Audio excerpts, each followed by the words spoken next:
Okay, I lied. Let's start this in 3 minutes. Let's do this. Oh my gosh. Today is one of the days of all time. I'm not even going on my normal chatting scene. I'm not even going here because I am so far behind. You guys do not know the day that I have had. Oh, this is why I never set up streams. I never prep for streams at all, and this is the reason why. It's just not my thing. But you know what? We are here. We are so here. We are so back. Ugh. Hello, everybody. Hello, Moon. Hello, Bad Batters. Thank you very much for the follow. Hello, Ace. I know Ace has been here, like, the first person here. He literally showed up a half an hour before we were planned to start, which is an hour ago from now, to say first. And yeah, he was ahead by a lot longer than he thought he'd be. Gosh. Okay. So let me turn this down a little. Today is just stop by before my break ends. Hope stream goes well. Thank you very much, Gadgel. It might. Who knows? If it does, I'll tell you, man. So I should, I'm not gonna bother going here now. Dueling Charmers and Cat, I'm so embarrassed to hit. Thank you for the hydration. Oh, speaking of redeems, during like this segment, or during like the first probably like hour or two of stream, I'm probably not going to be doing any of the bigger redeems like draw slushy, guess the flavor, any of those. Because I actually have big plans for this stream. For those of you who have not been keeping up with all the stuff I've been doing, I've been like obsessively posting everywhere. I've been spending the past week or so making a somewhat presentation on off. And I'm gonna get to it in a bit, but it's like, it's something that I've been working on. And it's something that I kind of want to do, because firstly, I don't usually put too much setup into these streams. Usually it's just, I find a game that I like and that you guys enjoy as well, and then we go live with it and play it. But today, yeah, we have an entire presentation, and I say presentation, it's more of guided ramblings. So Charmers are awesome, Charmers are awful. Yeah, that's just how Yu-Gi-Oh! Be. So that's gonna be today. Today is not a Yu-Gi-Oh! Day. Today is not a Stronova Day. Today is off day. I even have this. I even have this cool poster. Look at that. Streamlabs just sent me a stream report on how that thing is the previous stream that we just had, the one that lasted 5 minutes. But it's something that I'm gonna that I really want to do. Mostly because I heard about some fan games, and the fact that Off was a game that I played a long time ago, before I even started streaming, and I did not get to play with you guys. It was something I wanted to show you guys, but it's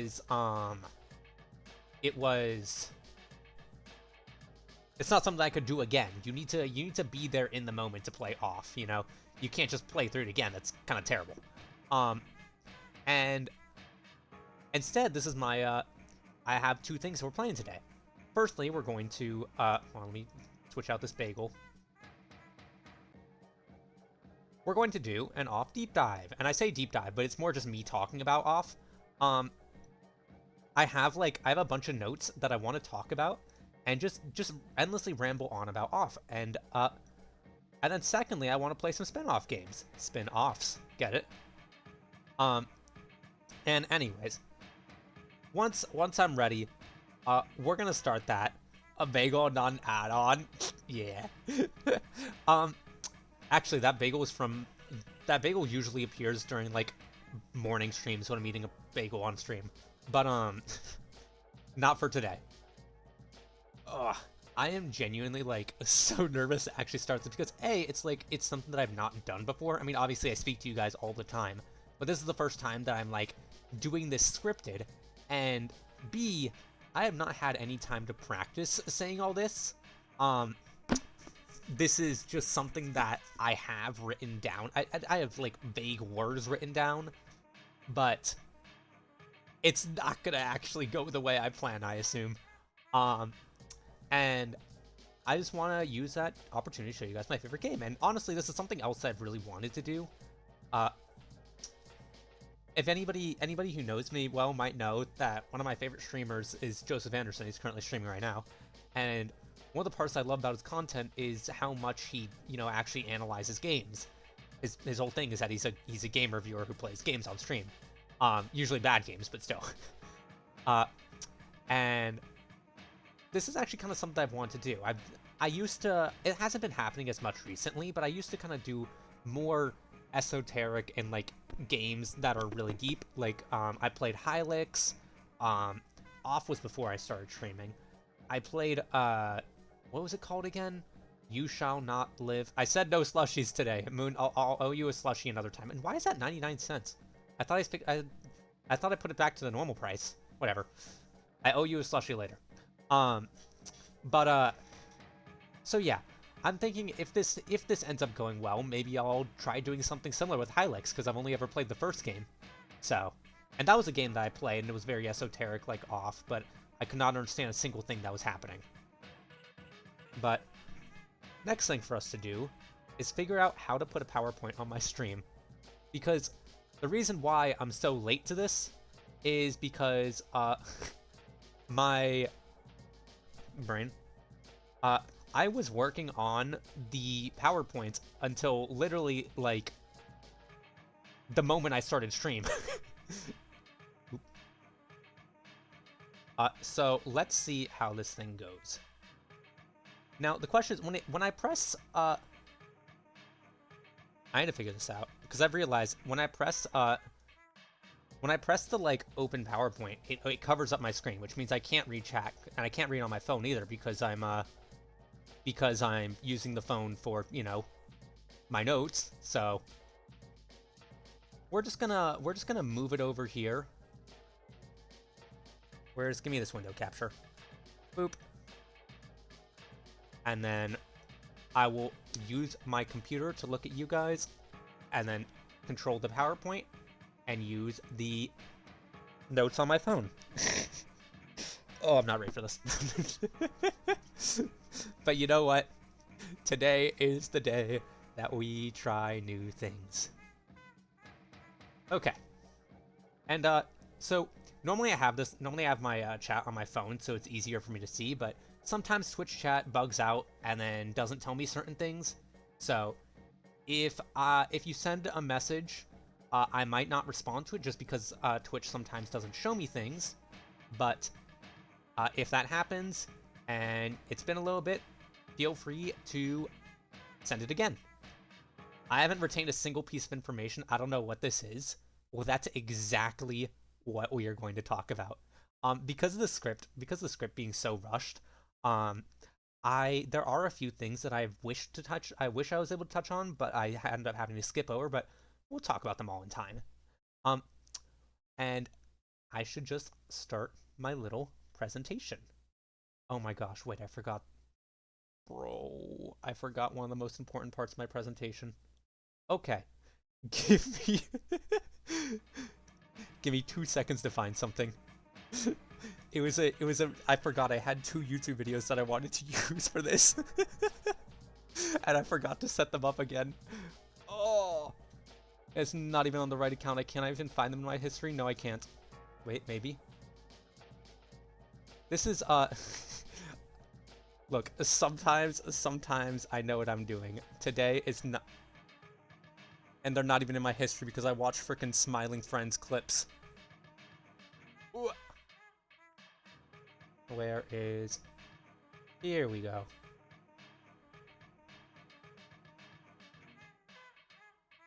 Set this. And they forgot to add off to the off presentation. No, I would never forget that. I would never. No, okay. Let me go... Not capture this. Cool. Okay.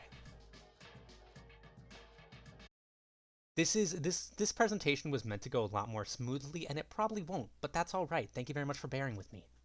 Um, anyways, hello everybody. I'm Slushy Water. I'm here to talk about off. What is off? Well, it's actually where that amazing soundtrack you're hearing right now is coming from, because this is an indie RPG. Uh, if you guys are familiar with like RPG Maker games, this was like the RPG Maker game of its time. It was actually made in 2008, before most like indie games are made. Um, and it was actually made in France by a French creator named Mortis Ghost. Um, and as much as there's like the meme of Earthbound inspired RPG Maker games, funny thing about this game, it was actually not inspired by Earthbound, which is very funny considering all the similarities between this. Um, the the game focuses on you playing as the batter, and you are going on a sacred mission. What that mission is, we don't really know yet. One of the nice things about this game is that it works very well with the fact that it's niche. It is a game that most people have never heard of, let alone know anything about. And the fact that that happens means any new player who comes in is going to know almost nothing about it, which is one thing that really goes well for the game. I remember I was watching a YouTube commentary on it when I was studying up for this, and it was like, yeah, when I looked at this game, all I knew, it included a character called the Batter, and he is on a mission. Like, all the information I just gave to you, that was all the information. And that was the same thing that I had when I entered the game. When I got my computer for the first time, I looked up games I could play, just like little RPGs, and I found this one. I had zero idea what it was going to be going in, and I mean, honestly, it's really good. It's really good at using that. So, like I said, this game was not inspired by Earthbound. It was actually inspired by Silent Hill instead.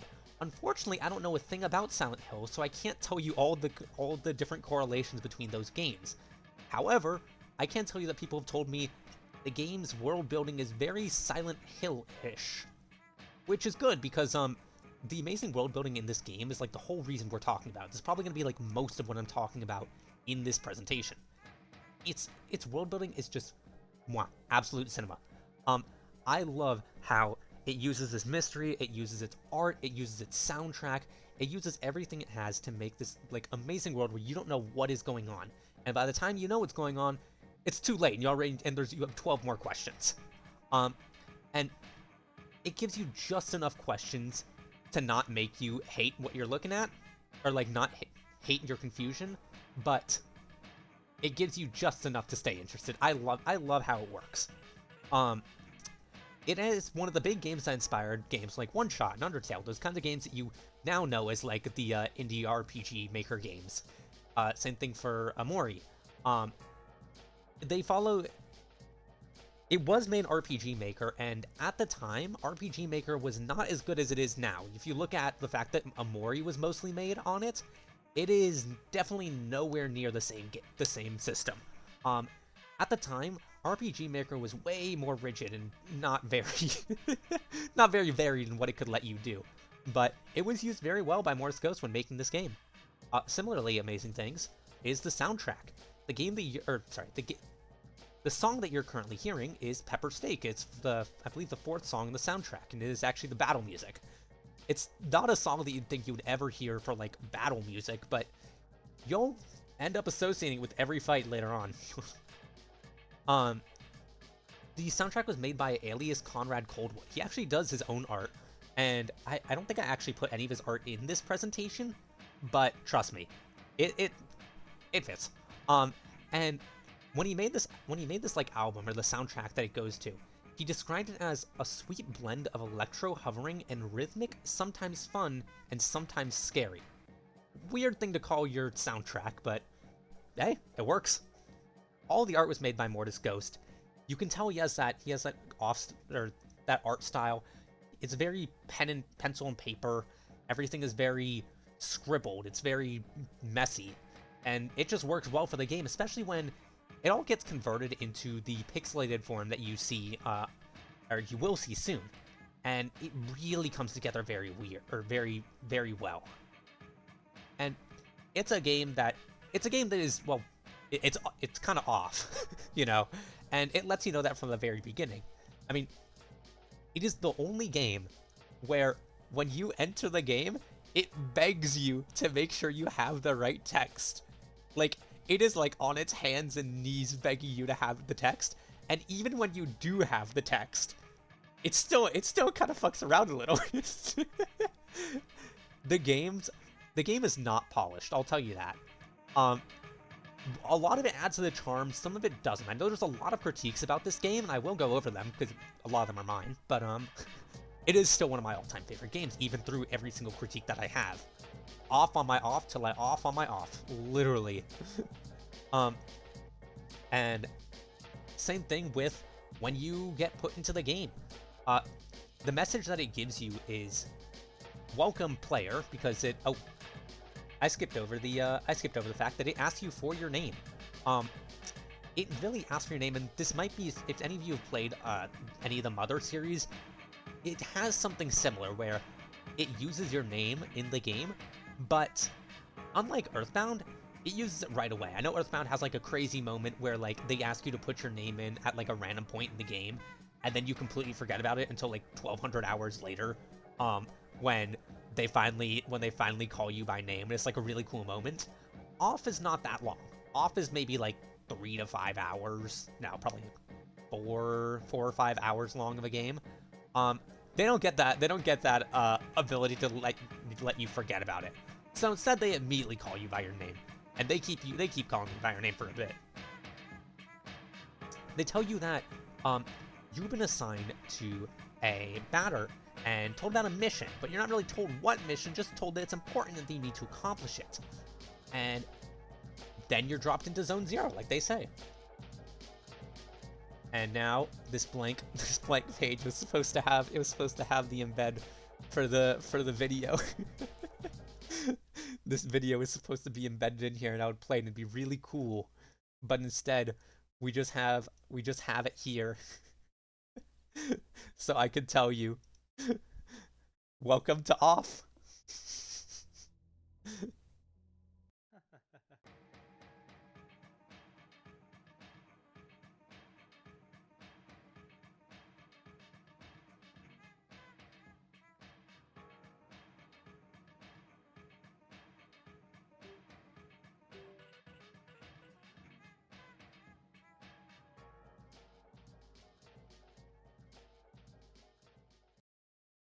There we go. See, that's what I wanted to show. It's supposed to be embedded into the presentation, but who cares? Point is, I'm getting it across. And you know what? Hopefully this is not going to be the only time that we ever do something like this, so we'll be better for later. We won't have put as hard of a deadline on ourselves. And it will be better. But anyways, we enter in, and Batter, our own character, tells us to move his body by using the arrow keys. And that's another one of the things.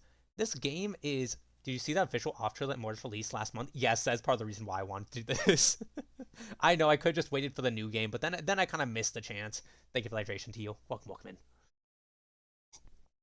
But yes, Off is a very fourth wall breaking game, and I know it's not a very unique thing nowadays. If you look at obviously Undertale was a big one to do it. One Shot was another one. But this was in 2008. This was kind of the original one. This is what inspired Undertale to do all their breaks. It really inspired them to do a lot of things. If you actually look at a lot of the characters, you can see where they come from just by looking at this game. Okay, thank you for hydration. The stretches, that's plenty. And one of the main fourth wall breaks is through the batter. There are going to be plenty more though. And Moon, don't make me stop you here. I can time you out. Don't make me do that. Anyways, the batter tells us he has a sacred mission to fulfill. He must purify the world. And it's a kind of weird one. Why are we...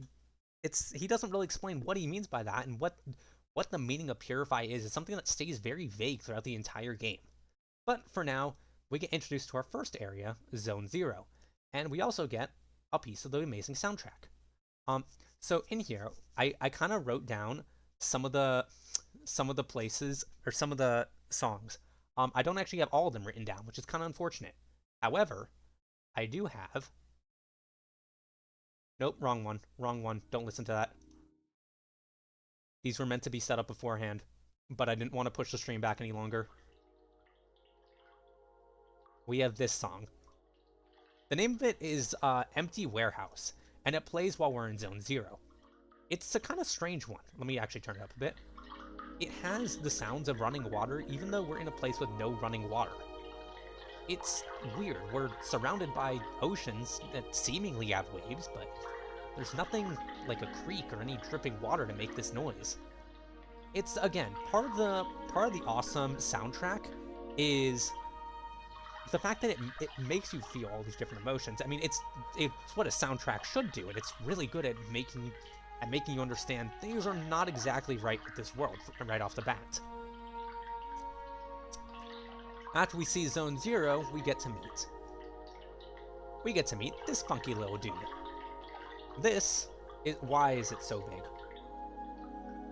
Okay, great. Well, the fonts are wrong. I'm sure that's going to be annoying later. This was made on my phone, then imported to my computer. So, woohoo! We meet the judge. He meets us, and he's a very peculiar guy. He tells us there can't be any living beings in Zone Zero, so I must assume that you're a mere figment of my imagination. Nevertheless, I'll introduce myself. I am the judge, and I am aching to know your name, dear illusory interlocutor. Yeah, we meet him. He is strange. He speaks in very, very large words. Even when he really doesn't need to. He sounds like he just found out what a dictionary is, and he's using it to his advantage. Off is janky, so it's fitting. I appreciate you telling me that. I love how it's free use, too. Alias says anyone and everyone can use these awesome tracks. I did not know that. I might use... I mean, I guess I'm already free using them, so... I'm glad I got his permission, even if I didn't know it. But, he ends up being our tutorial. He tells us about, he asks us what are... Bro, where's my script? I'm looking at my PowerPoint instead of my script. He's clearly inspired by the Cheshire Cat. It's something that ends up becoming a recurring thing that there are some kind of old movies and plays that you'll see references to in this game. And the fact that his speech is so big really makes a very, like, separation between him and the batter. Whenever he speaks, the batter always answers in very short yeses and nos, sometimes saying, his longest sentence was the one I highlighted earlier. I have a sacred mission to fulfill, I must purify the world. He always speaks in just yes or no's. So, the conversations usually go like, hello, my dear interlocutory friend, and the batter just responds with, hi. It's a very unique dynamic that they keep around. He talks to us and he immediately says that he doesn't really care for the batter. Instead, he's more interested in us, the player. He immediately recognizes who we are as a player, but doesn't really recognize that we are a player. It's hard to say, but it's more that he recognizes us as a puppeteer of the batter, but not really as a player playing a game. There will be other characters that break the fourth wall, but he's kind of like a half fourth wall break. Only seeing us, not our computer screen. It's kind of an interesting aspect to go at, considering there's a lot of ones like that. Undertale used something similar, where there were certain characters who would know about you, but not know that you are playing a game, things like that. And like I said, this is one of the first times that they've really broken the fourth wall in video games like this. Basically, he asks about the batter's mission, and he recognizes the batter's mission to purify the world is a good one. He even mentions that the world could kind of use some purifying right now. And he gives us a tutorial. He goes and shows us how to fight. And now I get to talk about the fighting. I'm gonna go more into like the specifics of fighting later, but this is an RPG. It is a game in which you will fight. He shows us the main things we can use to fight: attack, competence, which are like our special moves, objects, which are items, flee, and auto. This game lets you use an auto system, and the other thing about it is it doesn't work on a simple turn-based attack like you normally expect. Instead, it's a timer-based attacking system, where you have a timer that counts down, and when it reaches 0, you get to use a move. Same thing goes for the enemies. They don't wait for a turn, they just attack. And you guys might recognize it if you guys have ever played, like, I believe Final Fantasy VI worked on that. I know there's probably somebody in here who recognizes it from FNAF World, if that's what does it for you. And it's a system that comes with its ups and downs. And again, there's more things I'm going to talk about that later, because one of the main things that I have to say about this game is about its fighting, but that's for in a bit. He also tells us that we can flee, even though it is the option of the coward, as he calls it. And we also have, as our ability, the ability to analyze people. It's not something that we use very often, but it is something. So this is an example. The picture I have up is us scanning him. We scan him as the Judge, an odd-appearing cryptid cat. And the Judge is kind of a weird name for him. Right now, at least, he doesn't seem to be judgmental at all. He's been kind of going with the flow, even when we say kind of weird things to him. So, it's a weird name, but whatever. And he explains how to do that. And he also leads us to puzzles. That's the other half of this game. This game is kind of split between the puzzles and the fighting. It's like the two ways that you use to get around the world, or your two main obstacles. So, a lot of the puzzles in here are simple block puzzles. The first one that he shows us, there's the numbers on the walls, so we have to press the blocks in that order. It's not a very hard puzzle, but obviously it's the beginning. We have to do another one that's similar, and then on the next floor, and then we eventually move down the tower. Eventually we get to the bottom, and we get him his bowl of cat food. He goes crunch nom nom crunch. One thing to notice about this game, it has just like a slight twinge of humor. Fun fact, Mortis Ghost, the creator, originally did a lot of humorous creations before he did this game, so a little bit of that comes out in the game, but you really don't see it often. But it is, this was made in 2008, so of course the cat has to say nom nom. As we move on, we go back to the PowerPoint. He gives us the Leo card. The Leo card lets us go and move out of Zone 0. And we get to move to the map. Now, this is our world map.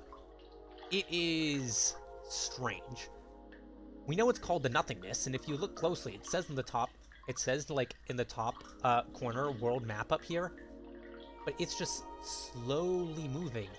And the places down here, they just look like plants. We see one of the areas says Zone 0, another says Zone 1, 2, 3, and then there's that white circle with a red ring, and it says the room. Well, the only one we can enter is Zone 1, so we enter there. Now, I should probably show off what the music is that plays during the map, because it is... Gosh, I wish I had all these set up. The name of it was Silencio. I gotta find this in the... I actually have the, game files up right now to play these.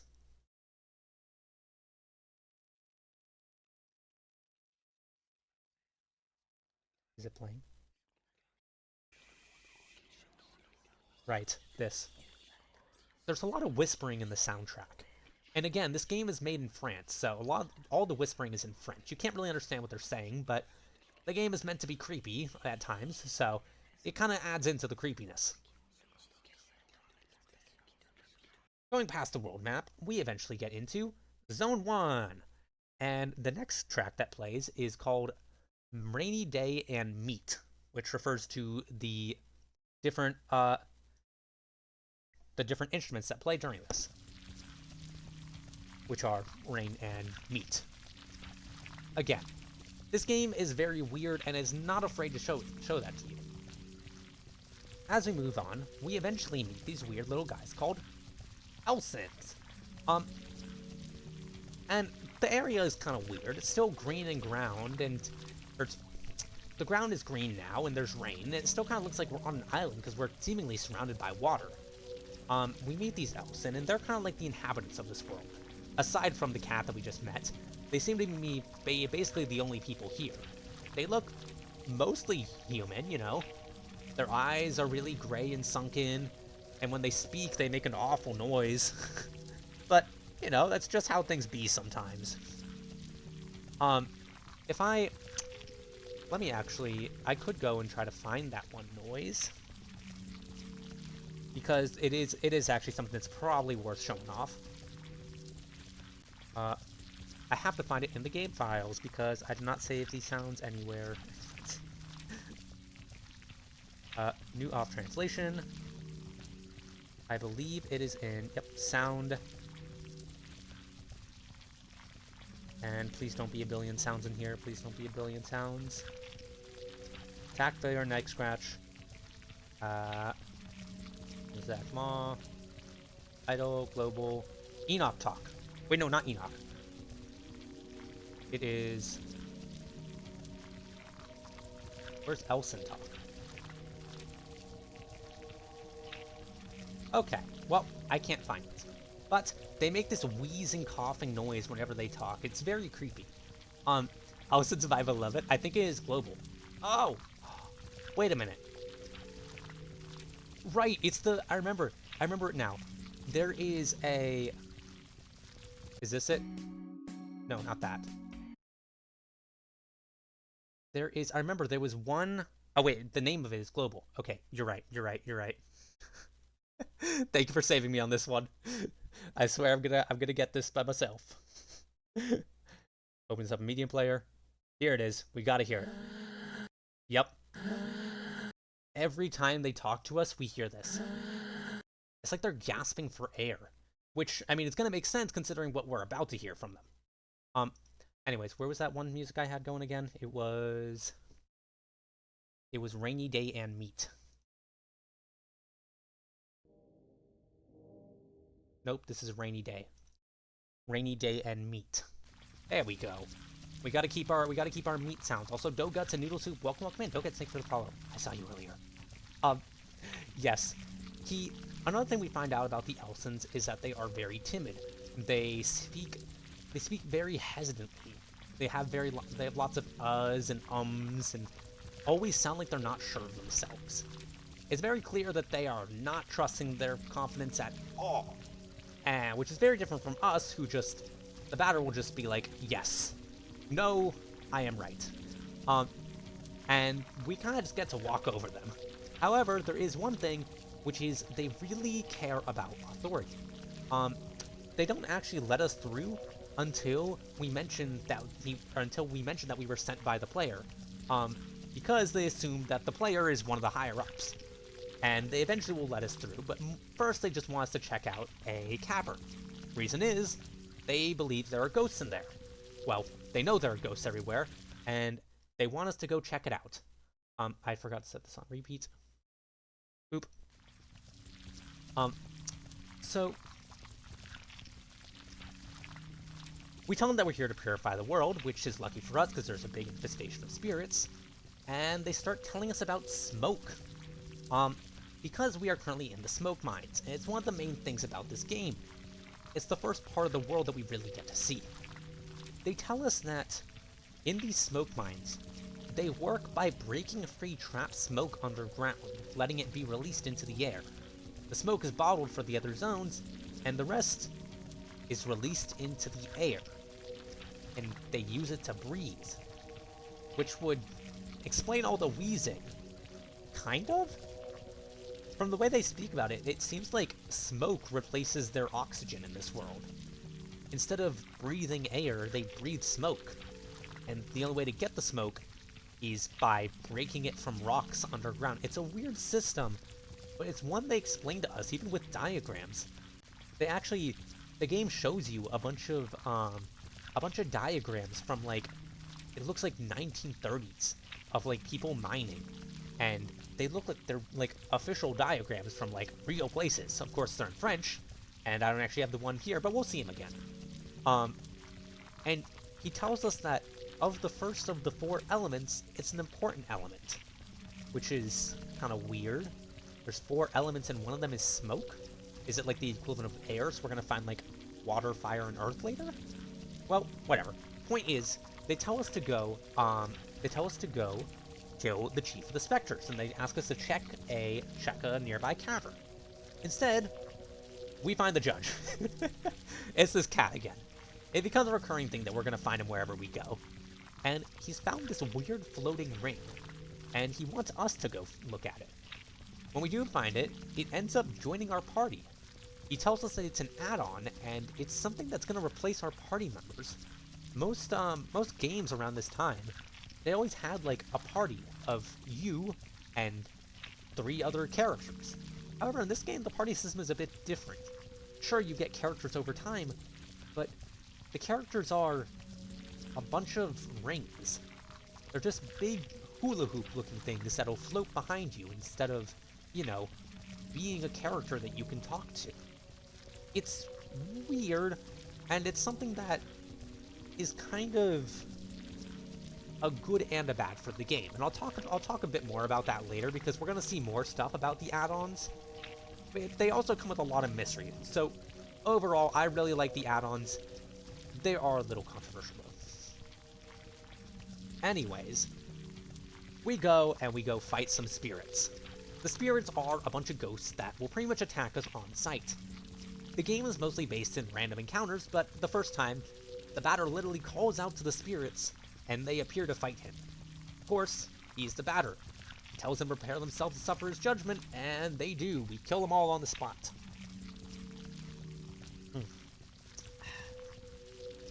As we continue, we move through the mines and end up in the farming area, because it turns out this world is kind of an agricultural zone. There is not only the smoke mines, but also farms. He tells us that we have specters in his barns. When we ask about the barns, he starts telling us more weird things, similar to how we heard about the smoke. He says to us, well, he explains how the metal works. Yes, we find a bunch of cows bisected, they're split in half. And Elson tells us that the metal comes from the cows. Metallic boulders are extracted from cows, and the good metal is shipped to become products and tools and other various things, and the bad metal is left on the ground, where it creates the ground, which is weird. And he tells us, as the first of 4 elements, it's an important element.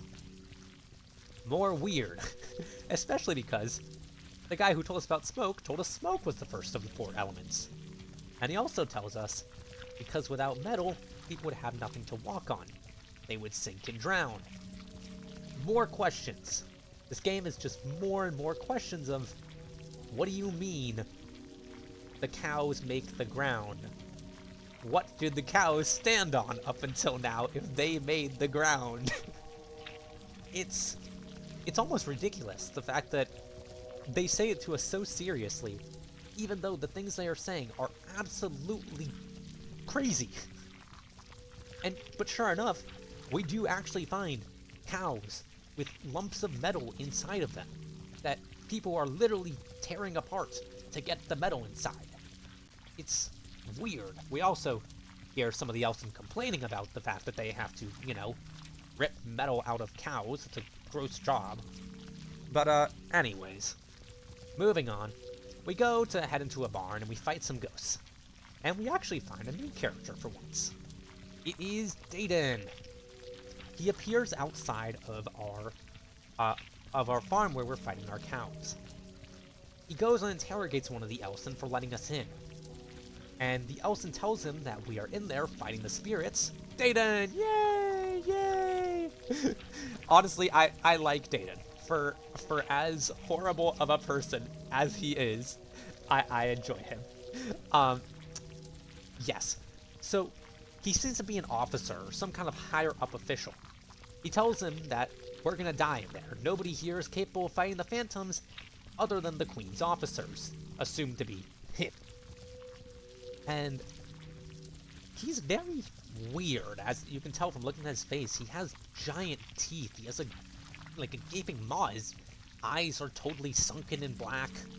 He's very tall and lanky, close to twice the height of anybody else near him. He is ugly. Thank you. That is a good way of putting it, Batters. He is ugly. He's incredibly vulgar and rude, too. He tells people to piss off and immediately yells at anybody who dares to speak to him. Which is very good against these guys who I mentioned are very, very timid and will break down at literally anybody saying no to them. So, sure enough, he pretty much tells him, I can kill the specters that are literally killing the people, but I will not, because you don't deserve it. Too bad for you, you'll just have to take care of your problems yourselves. Good quote. I also like his other quote, piss off. I actually, because this PowerPoint was very rushed, I think this might be like one of the last of the quotes like this. Like halfway through, I gave up on doing the quotes. In earlier translations, he also calls Batters slurs. It got censored though. That is actually one of the frames that I have in here. Because all the screenshots that I got were screenshots of a playthrough from, I think, 7 years ago. So, that line is actually in here. It is in this PowerPoint, funny enough. Anyways, it pretty much says, that would be an older version. Yes, it is an older version. I did look at some of the different versions when I was picking which one to grab the screenshots from. It was also a whole lot easier to do it this way, and I was in a rush. So, anyways, so we talked to the Elson who had just been, absolutely humiliated and insulted by this guy, and he says that he is the Queen's supervisor. And the Batter immediately responds with something strange. He says, "You mean a spirit?" And he says, no, that's the Queen's supervisor. And he says, "But he's hostile. I must destroy him." Which kind of lets us see a little bit more into the Batter's morality, because morality is going to be a big theme in this game. And, at the moment at least, it seems like his definition of what is a specter or a threat or something that needs to be purified is anything that is hostile. So, that's why he wants to kill Deiden? I don't know. He says he must destroy him. And speaking of destroying, we can finally talk about battles. So I've been doing a lot of battles up until this point, and while we're here, I can also play the main battle theme. I've been wanting an excuse to play this. I mean, we've been hearing it for a while anyways. Let's play, where is under P? Pepper Steak. This is the battle music, and it is some great battle music. The game's battle system, honestly, has lots of problems. I know we have some off fans in this chat, but like, you can't ignore that the battles do have issues. So, I did mention before that it was on a timer system instead of a turn-based system. Thing about that is, it kind of rewards mindlessness. When you're moving to quickly click things, you don't really have very much time. You can't line things up before it gets to your turn. So as soon as it gets to your turn, you have to quickly click anything to use up your attack. Anything else feels like you're wasting time. Really, you are. Which kind of leads you to want to go for the simpler options, i.e. picking attack, or even picking auto to let the game go for you, because, I mean, the game goes literally as fast as it can on auto. Besides that, we have our competence abilities, our special moves, but most people just end up using the heal one, because in all the mini-battles, your main attack kind of kills everything. As long as you're not just, like, ignoring every single item that you see, which there are plenty of, the game is really easy. On one hand, that is a good thing. It will not throw off new players, and the other thing is that we can focus, if it's easier, that means we get to focus more on the world building, which is the game's biggest strength. However, you do a lot of fights in this game, and when they're really easy, it kind of just feels like you end up slamming the space button a bit. I actually recently watched an off animation, and if you look closely in the animation, there's a point where you can see a hand repeatedly slamming the space button, because they're making a joke about how much you click space during fights. And that's a little sad. But there is still plenty of good about the battles. One of the amazing things is the battle layout. I absolutely love the layout. Similar to the sprites, I think those are amazing. I did see one critique on the game where they said the effects blend in with the characters. All the characters are black and white, and so are the effects. You'll see like a big cross appear when you're hitting somebody, or a big shine. Personally, I really disagreed with that. I thought it actually looked better that way, and that's all part of the game's style, and I really enjoyed that. But again, there is issues with the battle system. That's the other thing. And another thing is that we have the ability to scan. That's one of our abilities, but you really don't need to use it. Same thing with, did you know there are actually attributes for, like, attacks in this game and enemies? Some of the elements that we've seen, like smoke, meat, actually we haven't actually seen meat, sorry, spoiler. Smoke, metal, other ones that we're gonna see that I don't want to say early. There are actually characters that have attributes with those, and same with attacks that have these attributes, and certain ones are good against another, but you really won't ever need to care about that, because, you know, the game's really easy.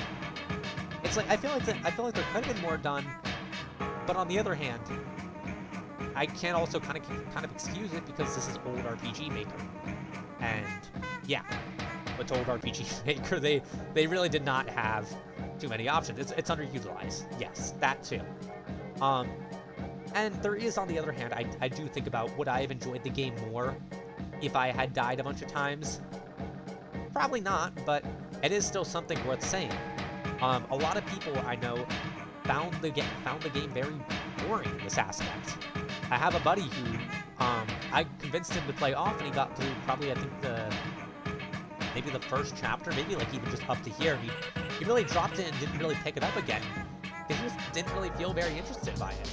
Which is really a shame, because this game has such an amazing world building that it really sucks that, that there are some things in this game that might make you drop it, because I really think it's worth it.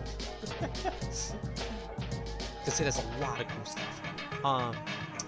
And I remember seeing somebody actually say that, like, what was it again? Right. It was a similar issue to One Shot, and actually that was something that I did think about One Shot. We actually played One Shot on stream a very, very long time ago, and I remember one of my big things about it was I was playing it with stream, and there was a while where I just find myself wandering around and getting lost and running in between these really kind of annoying puzzles. And again, it was worth it for a good story, but it still wasn't that great of enjoyment during some of those parts. And I feel like Off suffers from a lot of the same issues. Is it worth it? Totally. I wouldn't be making this presentation if it wasn't worth it.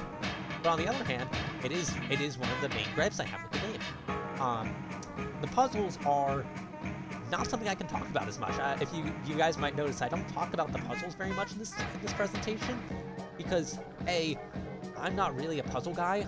I had to play this game with a cheat sheet, and I really can't say too much about the puzzles. There are a few that I will bring up, but it's like, if you go into this being an RPG fan who's a really big fan of, like, RPG fighting mechanics, you might be a little disappointed, is one of the things.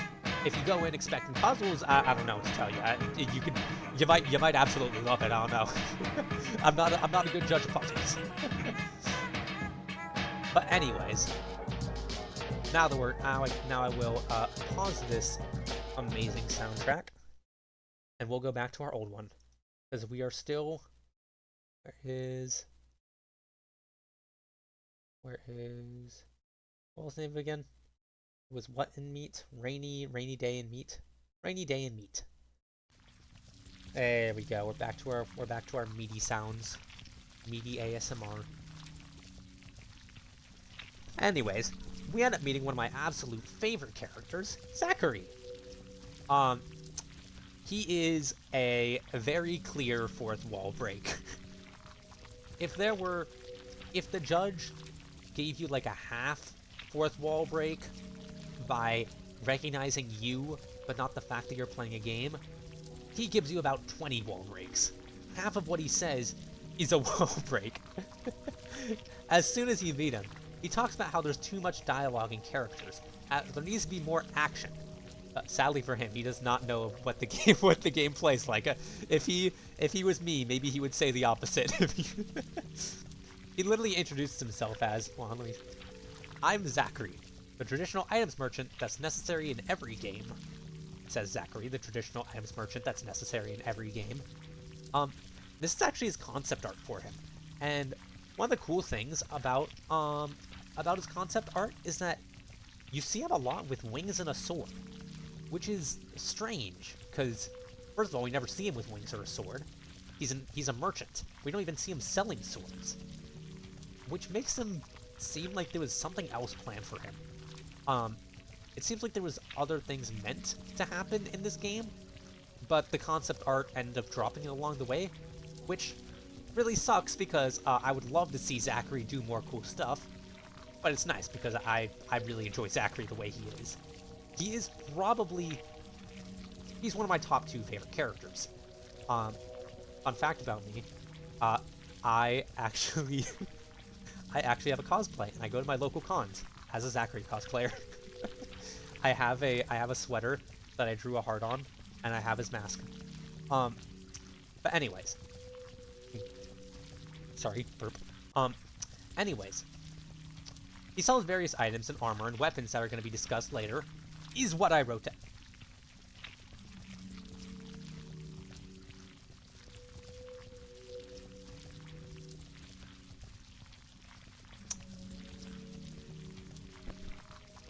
Remember, I need to talk about something at the end of the stream. Okay, so, he sells various items, armor, and weapons discussed, that we're going to discuss later, at least that's what I wrote. However, I was in such a rush to make this, I did not actually get to talk about the various items, armor, and weapons. So, yeah, I'm just going to give a brief little thing, saying that the items and armors all have very strange names. The item that lets you scan is called an eye, which he's just selling you eyes, I guess. If you see any healing items, they're all called golden flesh, silver flesh, things like that.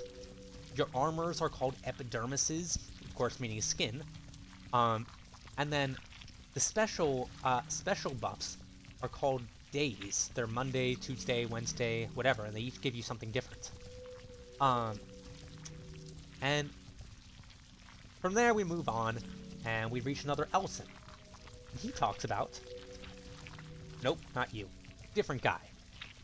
We end up going to the post office to go find Daedon, because, Batter declared that he's going to destroy him.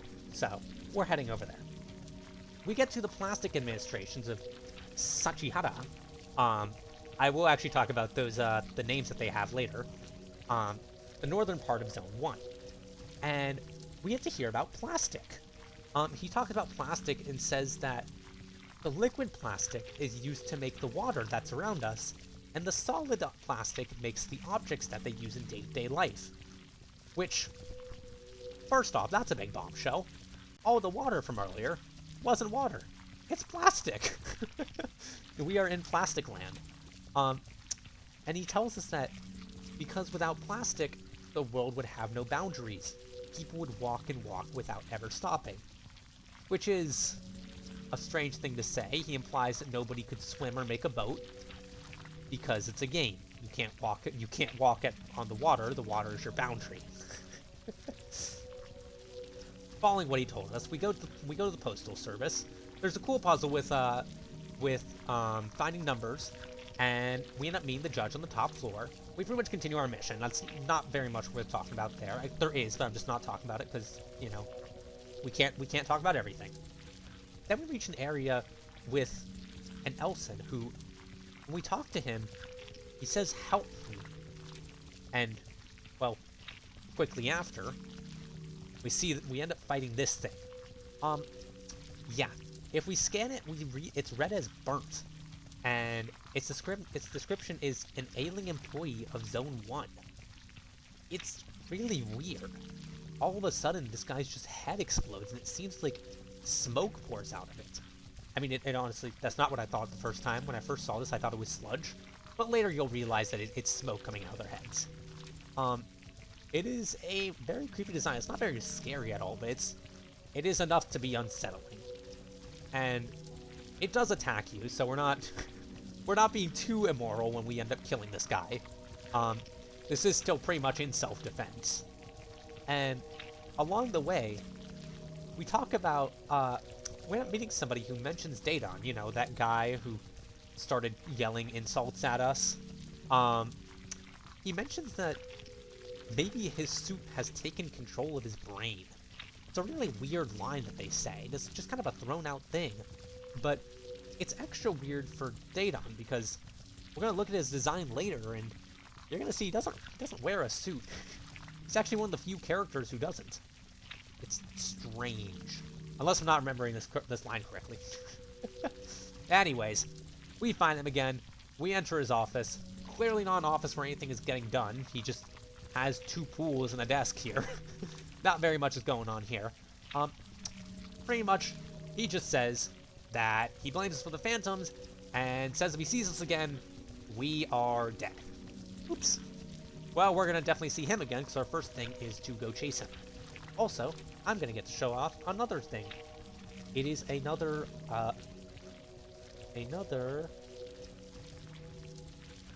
clockwork. This is the sound that plays, or not the sound, but the background music that plays while we're in this area. It is, well, it's a bunch of clocks.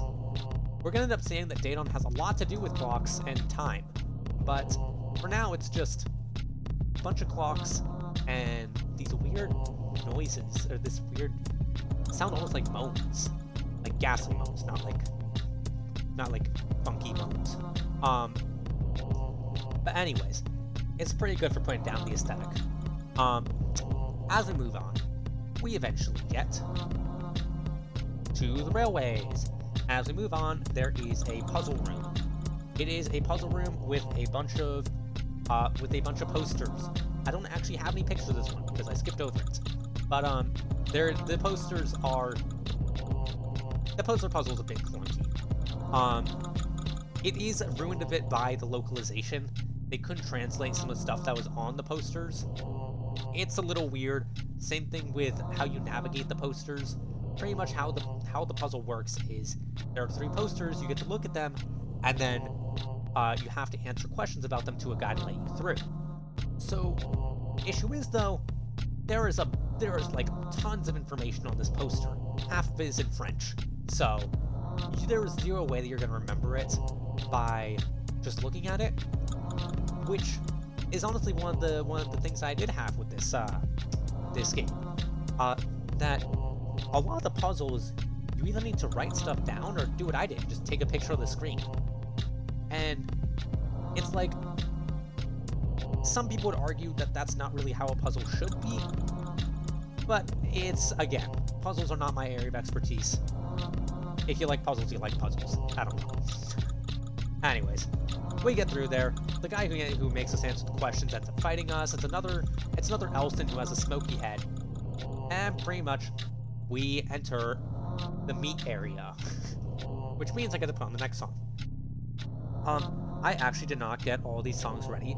So after a while, we are gonna quit this like... This is not the right song. Is it? Yes, it is. We get to see the plush mazes. And the meat fountain, sorry. We have another one of those explanation of elements with a diagram of swimmers. And it's pretty much explained to us that meat flows freely, and that they pretty much bottle it up to prevent overflow, and the bottles are sent to other zones. Without meat, people would have nothing to eat. They would die of starvation one after another. Again, it's similar to the other ones. They call it the first of 4 elements, even though there are 4 of them. Everybody else has said that too.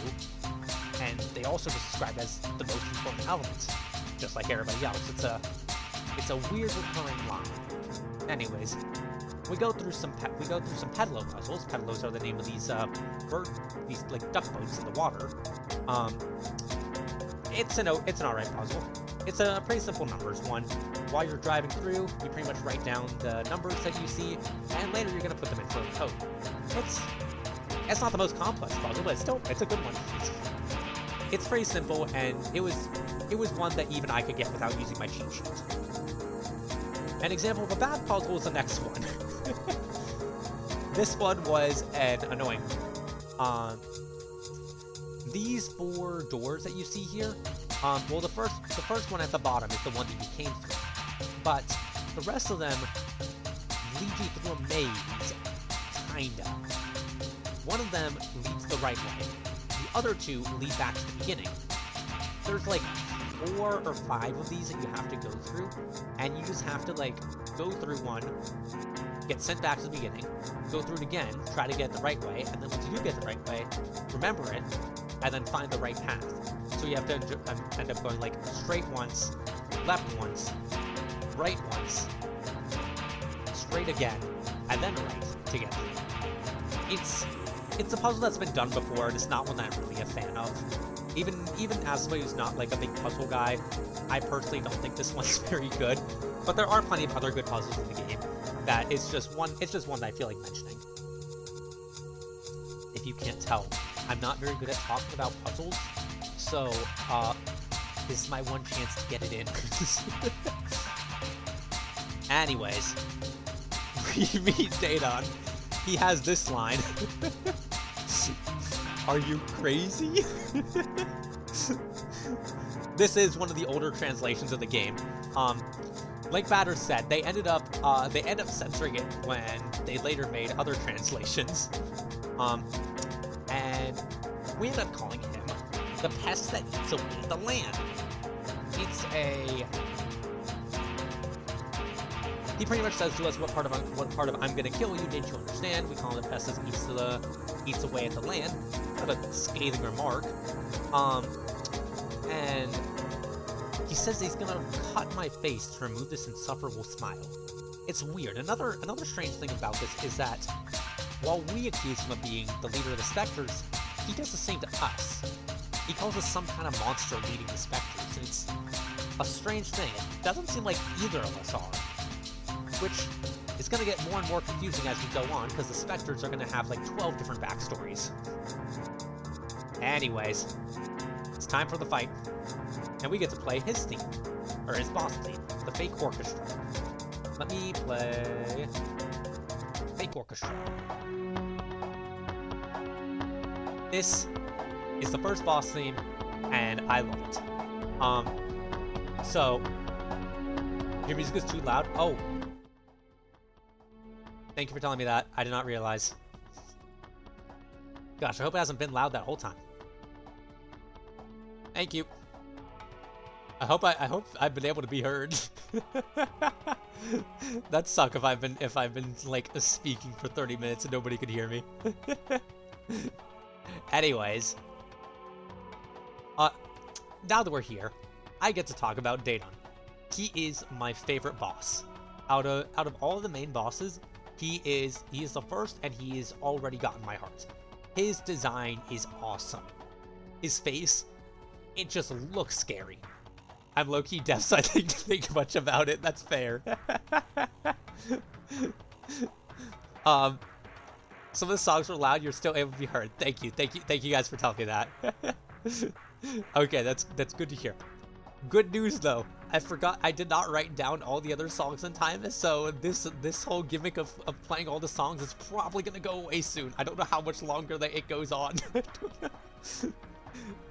Anyways, Fake Orchestra plays. It's a really good song. Like I said, this soundtrack is amazing at getting you to feel exactly what they want you to feel. It really feels like you're going against somebody of higher authority. And speaking of higher authority, Data. I love his face. He has like this lack of a real jaw. His teeth seem to come down from the front of his head and up from his chin. And he has a singular glowing white eye just in the shadows of his face. It's really good. Similarly, you can tell his fingers are like really gross. They bend in awkward angles, and there's the part of the most noticeable thing about him. He wears a general's outfit, but without a shirt underneath. Like, just shorts, and then like a general's coat. It kind of just points, he's like a naked mole rat. Yeah, I guess so, he is like a naked mole rat. His design, it almost like screams, I really care about the fact that I have this position, but I don't care to be professional about it at all. Because he really doesn't. Sure, he's supposedly an officer of the Queen, the guardian of this zone, from what we've heard, but he clearly doesn't act like it. He doesn't do anything to defend the people that he's supposed to rule over. He is constantly mouthing off. He doesn't really do anything that deserves of respect beyond just yelling at people until he gets it. Well, aside from the fact that it seems like everybody knows he could kill them. And yeah, it just screams unbridled rage, which is really funny because one of the kindest characters in like all of indie RPGs, Papyrus, was actually based off this design. I forgot to put a picture in here, but anybody who knows Papyrus would look at this and might slowly realize that this is where Papyrus's design comes from. The skull with the white eye, the weird like ways that he like bends his arms. It's actually what inspired Papyrus. It's so funny. They're so similar, but so different. Exactly.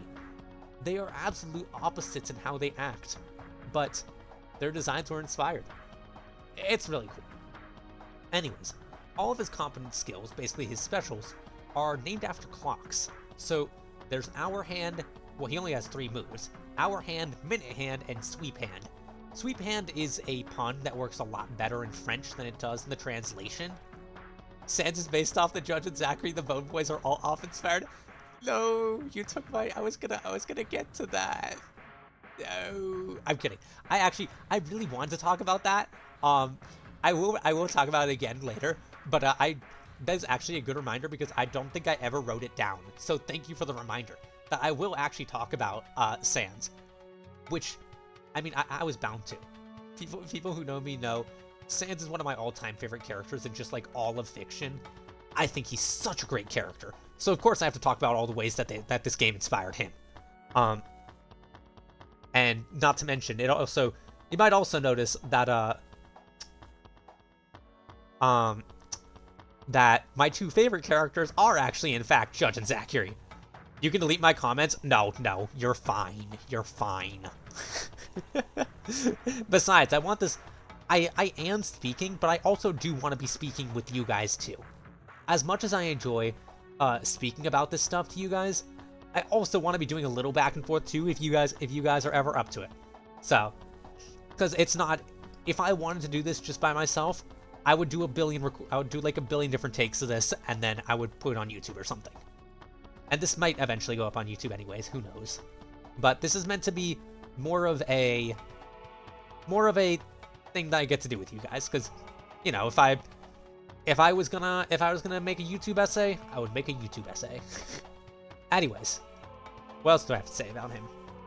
Oh right, if we scan him and all the description says is Royal Guardian of Zone 1, it doesn't really tell us much about him. But anyways, like I said, this game is not too hard. We defeat him without much difficulty. He loses, and he's just an utter shock. We get the Cancer card from him. So the Cancer card is the card that we get to unlock the next zone. They're all based off of, like, astrological signs, but I really don't know what the connection is between them and the people who give them to us. Earlier, the cat, where is he? The judge gave us a Leo card, which is obviously the astrological sign Leo. And it is connected to, first of all, Leo Lion. He is a cat. But secondly, Leo indicates like a feat of bravery and somebody who's really will step up to like face an evil, which is kind of reminiscent of something that will come up later in the game. But for the rest of the characters who give us any cards, I really can't find any, like, correlation. Like, I don't know anything between, Daedon and Cancer, but then again, I didn't really...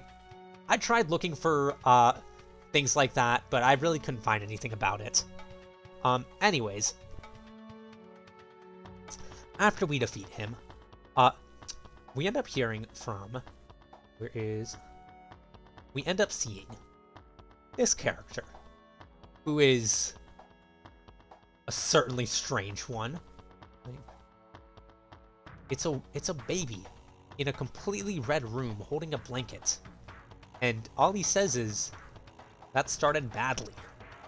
Seems like he's watching us from somewhere, but we don't know where, and we don't know who he is. Coughing baby versus nuclear bomb. I'm gonna make that joke eventually, just wait. Yes, it is, and he is in fact a coughing baby. When he speaks, he coughs, just like the Elson. Which might imply that he's a tiny Elson. But for now, we don't know. Next thing that I want to talk about is the areas in this world. So, these different areas that we were in. Also, let me pause this music because we're no longer fighting him. There was somebody who mentioned to us that the area names were meant to correspond to important people of the past. However, when I looked up the names, I really could not find anything about them, and there's no names in-game that would be important people, especially when we end up finding the true secret that we end up discovering, like, at the end of this game. Said to correspond to important people of the past doesn't really make sense. I tried looking for what these names could mean.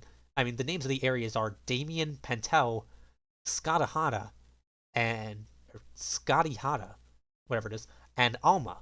Well, when I looked up Damien, I found that the name meant to overcome, tame, or subdue, and sometimes connected to the devil, but for the area with the mines, I guess you're overcoming and subduing the ghosts, but it doesn't really seem that connected. Pentel is the name of, could refer to certain elements, which we did have discussions of elements about, but doesn't really connect to the other words. Or, it is also the name of a Japanese pen company. So weird, it doesn't really make sense. Same thing with Skadahata. All I could find for that was a Japanese stamp company. Which, I mean, cool, I guess. Two of these words are Japanese, but the last one, Alma, is not Japanese, and just means kind, soul, young woman, or other things.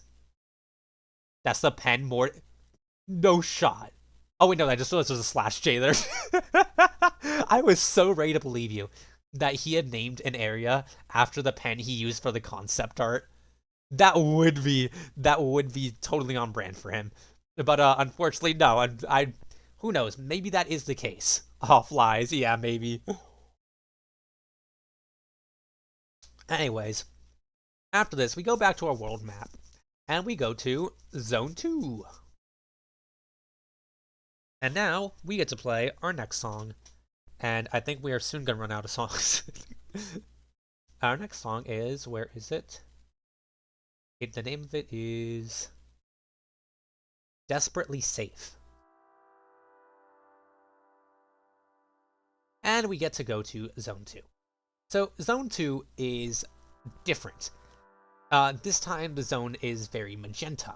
There isn't any rain like there was in the previous zone when we entered. And this area is more of a residential area. We don't get to see it immediately, but we find a library, an area for residential homes, and a carnival. We enter the library. It's very blue, as you'll see here.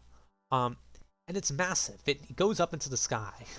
I spilled cards everywhere. Oh no. What is this game? Sorry. This is off. This is an indie RPG that we have. It was actually made in France, and we've been doing a big presentation on it for probably the last like hour. And I'm only what? I am. Actually, we got a decently far. 39 slides in, aka one chapter. Anyways, but we're talking about all the weird things in this game. I want to discuss a lot of the things, a lot of different aspects of the game. There are going to be some of the things I can't go into very much due to either me not having researched enough or not knowing enough. But I'm trying my best. The library is massive, but doesn't seem to be enjoyed by the Elson. Like I said before, they are very timid, and that's to an extreme degree, especially here. They seem to be even more scared of everything than they were before in the previous zone. One of the Elson says the pages are too loud. Another just said he'd rather look at them on the shelves so he doesn't risk damaging one. It's weird, they're even more scared than usual. Well, it doesn't really matter anyways because we're told that there are specters in this building. The upper floors specifically are full of ghosts, along with an old cat up there. Well, it makes sense. The judge has been following us around thus far. So we go up to go fight some ghosts. And as we do, we meet an ugly cat. But it's a different ugly cat. This cat is not the judge. Not the cat that we're used to. If you'll notice, his face is very ugly, but a different kind of ugly than the judge's face. The judge is meant to be based off the Cheshire Cat. He's a very big smile, very toothy. But this guy is just kind of a sunken face. He has large teeth. Ugly, he's beautiful to me. He is beautiful in his own way. He doesn't even know who the judge is. He instead says that he is Japhet, the creator of this city. Notice I did not actually put his name as Japhet, because we don't know it for sure. He also says that he is the one leading the Phantoms, the royal instruments of his revenge. Weird thing, which is kind of weird for various reasons. He says that he's the creator of the city and that the Phantoms are his weapons of vengeance. They were sent to him by the Queen to restore justice in his zone, which goes against kind of everything we've heard so far about the ghosts. In the other zone, we met Daedon, and even though the ghosts were attacking his people and he's a terrible ruler, he still hated the ghosts. If he saw the ghosts, he would kill them on the spot. It's something that we saw about him, the fact that he could kill the ghosts, but he just wouldn't do it for his people because he didn't care. That's kind of one of the biggest things about him that we kind of hate him for. Which is really weird. And there's also another part. When we accuse Daedon of being a ghost, there's somebody who tells us that the Queen would never employ ghosts, which makes this so weird. The fact that he's saying that the ghosts were given to him by the Queen. We don't even know who the Queen is, but her subjects don't seem to think that she would do that.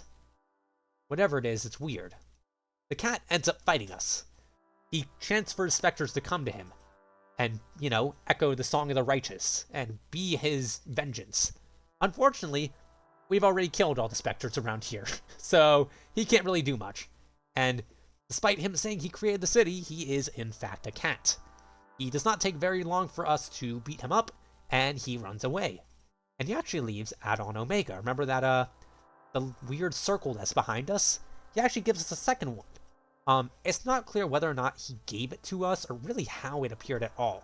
Just that he ran away, and all of a sudden, we have a new circle on our team.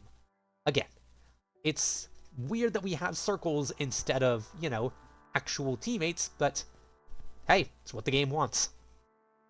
Anyways, we find the actual judge, and he tells us that there's a specter attack happening in a nearby shopping mall. We passed Zachary and we went to the shopping mall. It's a weird place. There's ads on the wall for bottles of smoke, but everything is really disorganized. It's less like a shopping mall and more like a big warehouse. There's bottles on the ground, stacked boxes. It's not really making much sense for a shopping mall, but again, whatever. If these people are enjoying it, these people are enjoying it. Anyways, honestly, the shopping mall was not my favorite area. You can't really see it here, but everywhere in the shopping mall looks the same, and it's kind of a big maze. You run around, but because this game has random encounters, the longer you run around, the more fights you get into, and that means more spamming the space button if you're me. Personally, I didn't like it, but I understand that most people are better at mazes than me, and did not spend as long as I did. I'm not very good with mazes. Anyways, we find the judge, and there is a weird line where we read a poster and he seems very surprised about it. It's strange that he wouldn't expect the batter to be able to know how to read, but whatever. And he also tells us that his brother has been living in this area for many years, which makes sense. I was going to say strange because I've kind of been calling everything in this game strange, but now this makes sense, because we actually ran into a different cat. Maybe there's more cats, or maybe the cat we ran into was his brother. I mean, he didn't know who the judge was, but Judge might not be his real name. Anyways, we agree to help him out, and we decide to look around for the cat. So we go to the next area, the carnival. What is... Oh, yes. And we also find out that his brother is named Valerie. Clearly not Japhet, so clearly not that cat, I guess. Anyways, we move on. We get to the carnival, and the carnival is split into 4 areas. The first one is like a little entrance to the park, where we see some people here who are entertained by very mediocre things. A quote that I really like from this game: putting water in a room is really a crazy concept. He's kind of wowed by the carnival, even just by the first room. Which is another thing. All these Elsen are afraid of the carnival. There is a very fun minigame in here. I do talk about sometimes my gripes with the minigames. This one I really like. It is a game where you are competing to not be the last one to pop a balloon. There are, hold on, 1, 2, 3, 4, 5, 6, 7, 8, 9, 12 balloons, I think. 4 plus 4 plus 5. 13 balloons, excuse me, that you and your opponent go back and forth, clicking to see the different, pop different amounts of balloons. Get to the end, and then one of you will lose. Well, you beat him, and then, of course, he has to attack you. Because he just could not comprehend that he could lose without cheating. Anyways, we get to see another Burnt Elsen. I like this Burnt Elsen design. It's weird. It has the smoke coming out of its head like before when we saw Burnt Elsen. Where was it? Back here. But now there's like an extra little ring. It kind of reminds me of the add-ons that we're fighting with. These little donuts that we have. It's doesn't really look right. The way that the smoke seems to go both inside and outside. It looks like one of those optical illusions where you can't really tell if it's working the way it should, you know? Anyways, it's a good fight. Good design. One of the things I like about this game is its enemy designs.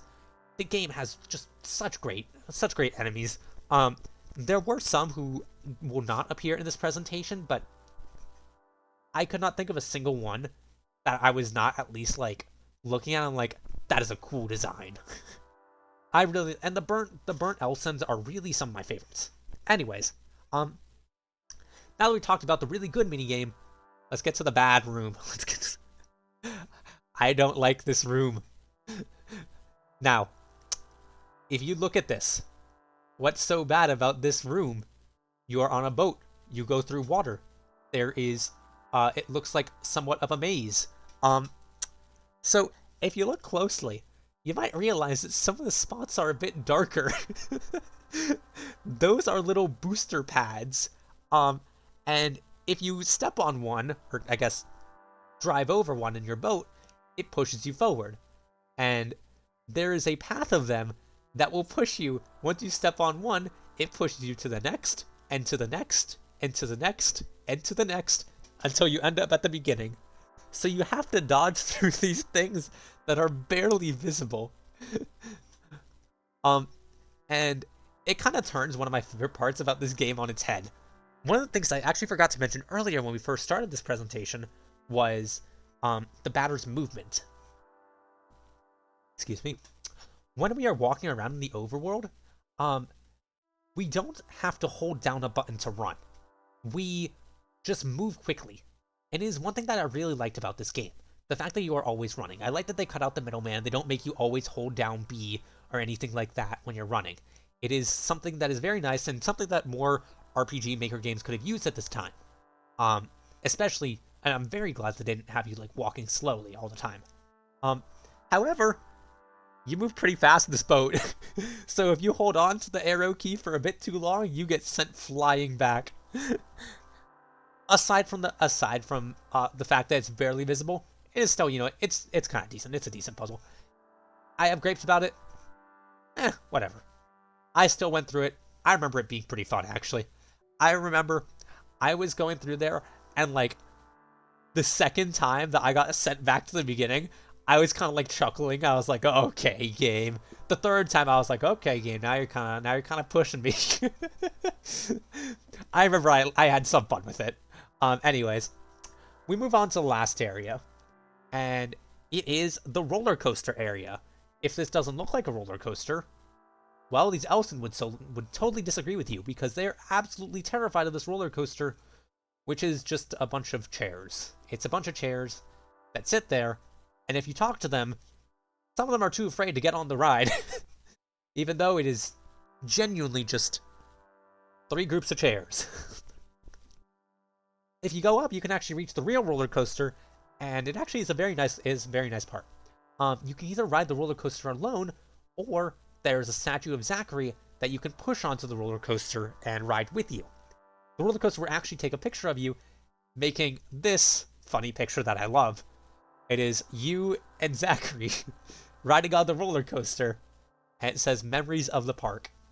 I love that this is like one of the few times we actually get to see some emotion from the batter, as he looks like he's screaming, either because he's afraid of the roller coaster, or because he is just shouting out of happiness. It's unclear what emotion he's feeling. You usually don't see him feeling any emotion, but still, it's a nice one.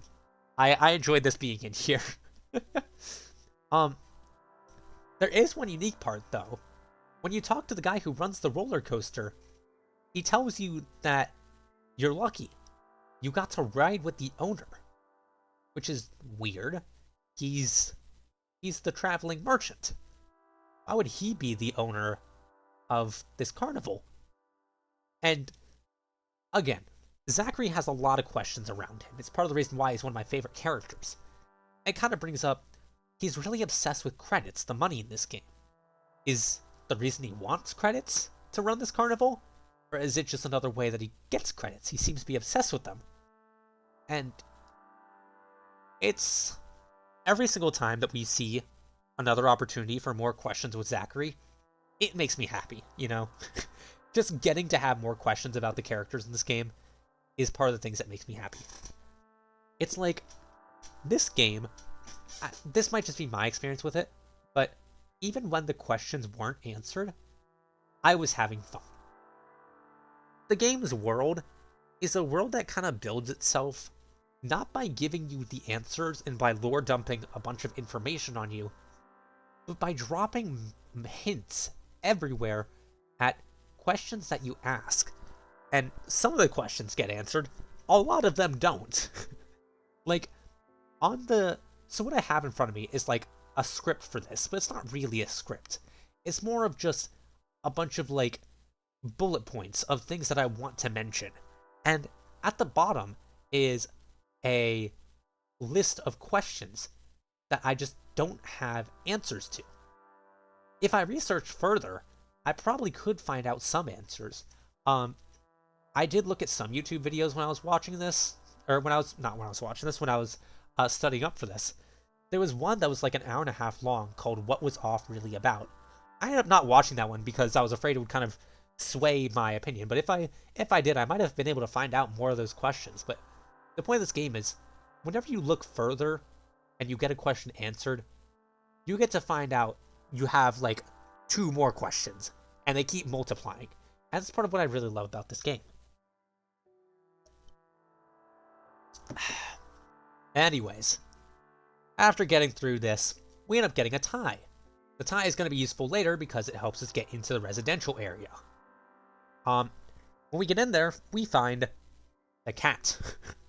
Japhet, not the judge. The evil one who attacked us. He's trying to get all of the residents to listen to him. He yells at them, "I am your creator. I am the one who made this world. Listen to me." And they don't. Instead, they just see a cat and they end up getting scared because the cat might be carrying diseases or scratch them with its claws. And it makes them angry. He asks them why are they so blinded by their pathetic fear of living, which ends up becoming like a main theme of this character. He hates actually, maybe I should save that for in a bit, but point is, that really makes him mad, and he sticks a bunch of ghosts on them. I do not have a picture of this, but I can talk about what this leads to. Um, Basically, it leads to a timed game where you have to clear all the enemies in the area by a specific timer. I believe it's 5 minutes, 4 minutes maybe. Um, Point is, I really like this game. Um, and also I'm currently out of music. I'm realizing this has gone on way too long because I, uh, because I don't really have any more music set up. Let me go quickly. I'm gonna take a little break for a second before I end up keep talking about this more to go grab the music off soundtrack music. I originally, when I was setting up this, I put each of the songs and when they came up in this script, um, because it was telling me like when I need to play what, um, and unfortunately now we are out, so I'm gonna have to do this manually. Anyways, where is Unreasonable Behavior? That is the name of the song that plays at this moment. So let's go put that on. It plays during this time situation. Where is Unreasonable Behavior?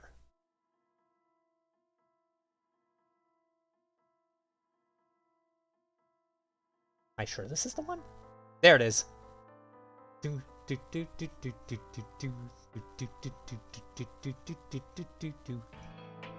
There it is. I love this music. It's good at putting on the like you have to get through this. And it isn't like so so intense that you're going to be like after a minute you're going to get tired of it. It stays on. It intensifies things, but it intensifies them from the background. I really like this song basically. Anyways, as we keep going, spring. Oh right, why I really like this area. I talked earlier about how the game was very easy. There was a low difficulty. This is one of the games in which the game actually fights back against that. So again, it is a timed thing, so you are going ahead to clear them out as quick as possible. But there is an extra side challenge, which some people might not even know about. There are multiple bunkers hidden around the place that have certain numbers on them. And they're passcodes to get into these secret areas. During this time thing, because you have a timer on you, you can actually take extra detours to find these different codes that lead you into the different bunkers. It's an extra challenge for somebody who's ready to actually, get the game done real fast. If you know where to go, you can get all 3 of the bunkers ready. It rewards you with extra items, which you're definitely not going to need if you're good enough to do that. So, but it's still a nice thing. It's one of the parts I really like in this game, and I think it's a good way of fighting back against the fact that they had made the game so easy. And that's one of the things that I really like. I like when games let the game be easy, but also provide an extra challenge for somebody who has clearly mastered skills. It's like at the end of a Mario game, when you can play the extra levels that no kid would ever beat. It's just there for the adults who've been playing through, and they've been playing this game for years and years and years. And okay. After that, we move on, and let's... Where is it? Okay. And we find the judge again. Where is... And he will tell us that we need to go climb the tower and find Valerie, his brother. And while we are taking that for a second, I'm gonna go find the right music here. It is Minute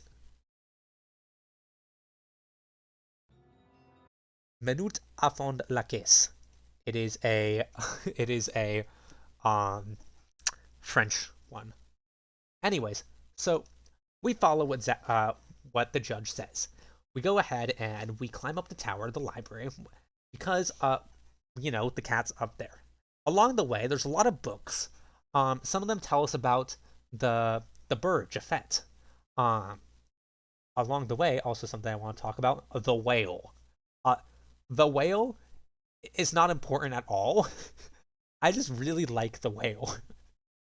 He's a area that you can find in specifically one place on the tower, where you're pretty much confirmed you pretty much run into him no matter what. He only appears one time, but he is just he is a giant whale in the sky that attacks you, and he is cool at it. I love his design.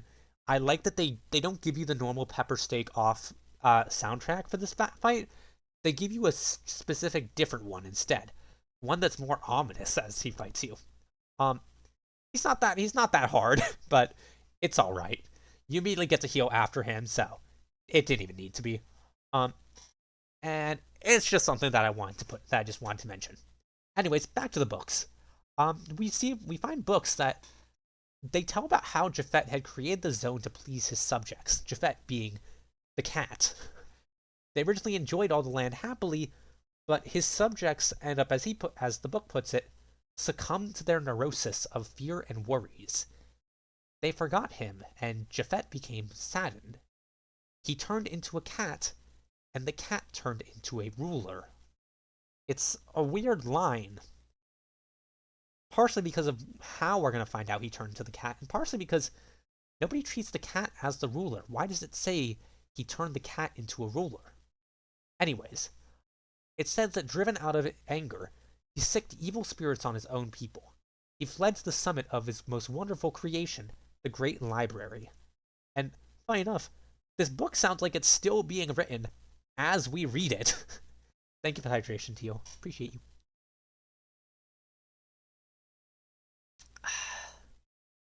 And the book seems to recognize that he has sinned. He talks about it. What he's done was clearly wrong. Even if he built all this for his people, he still sent evil spirits to attack them. And we really get this really ominous last page. And I really love this line. There was nothing else to be done but wait for the man who would rise forth to destroy him. For deep in his soul, there was no doubt that what he did was evil. And the books end there.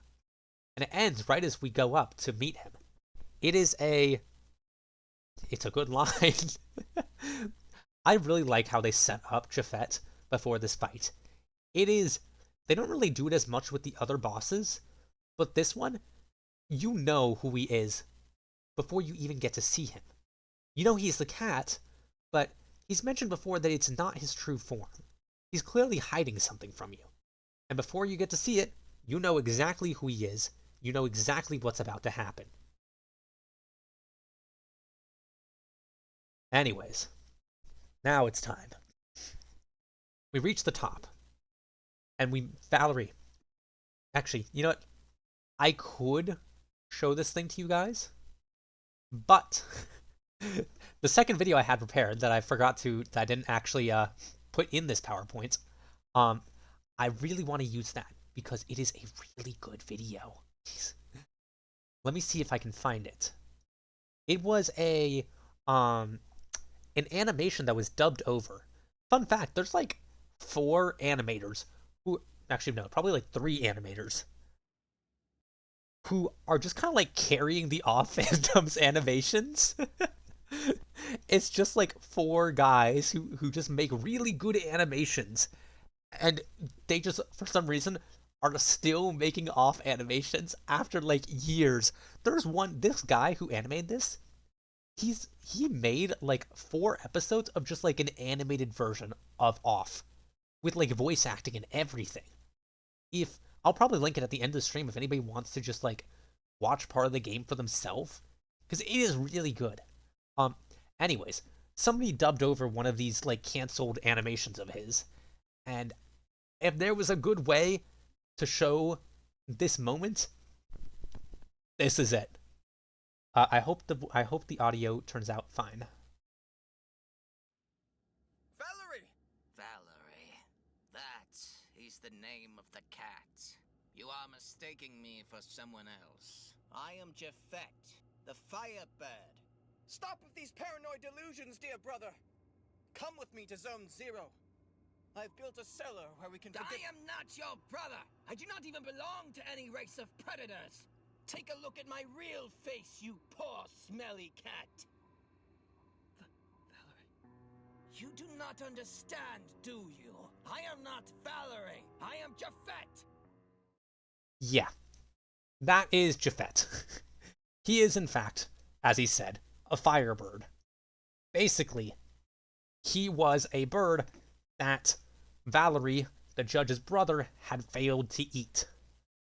He makes fun of Valerie, saying that he was unable to chew through even a little bird until the very end, just mocking him for his death.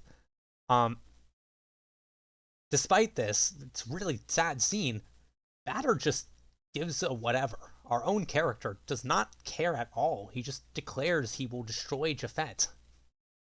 And we just ignore the judge who just discovered that his brother had died and was living as a walking corpse.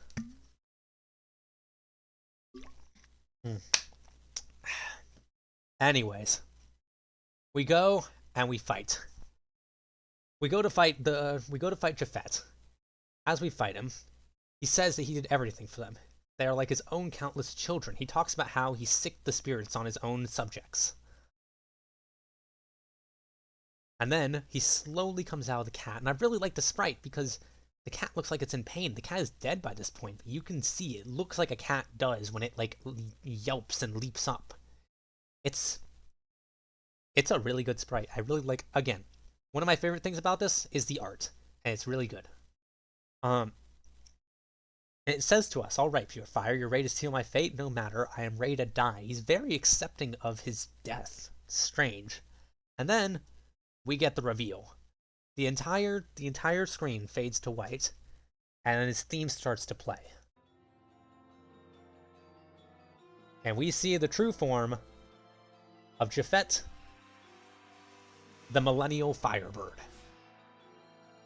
It is another great design. The background changes to red. He says, I am Japhet, Lord of the Second Zone. I am the Millennial Firebird. Let the true battle begin. Valerie the cat is barely on anymore. He's almost like a hat now. His eyes are white, and the sprite makes it almost look like he's crying.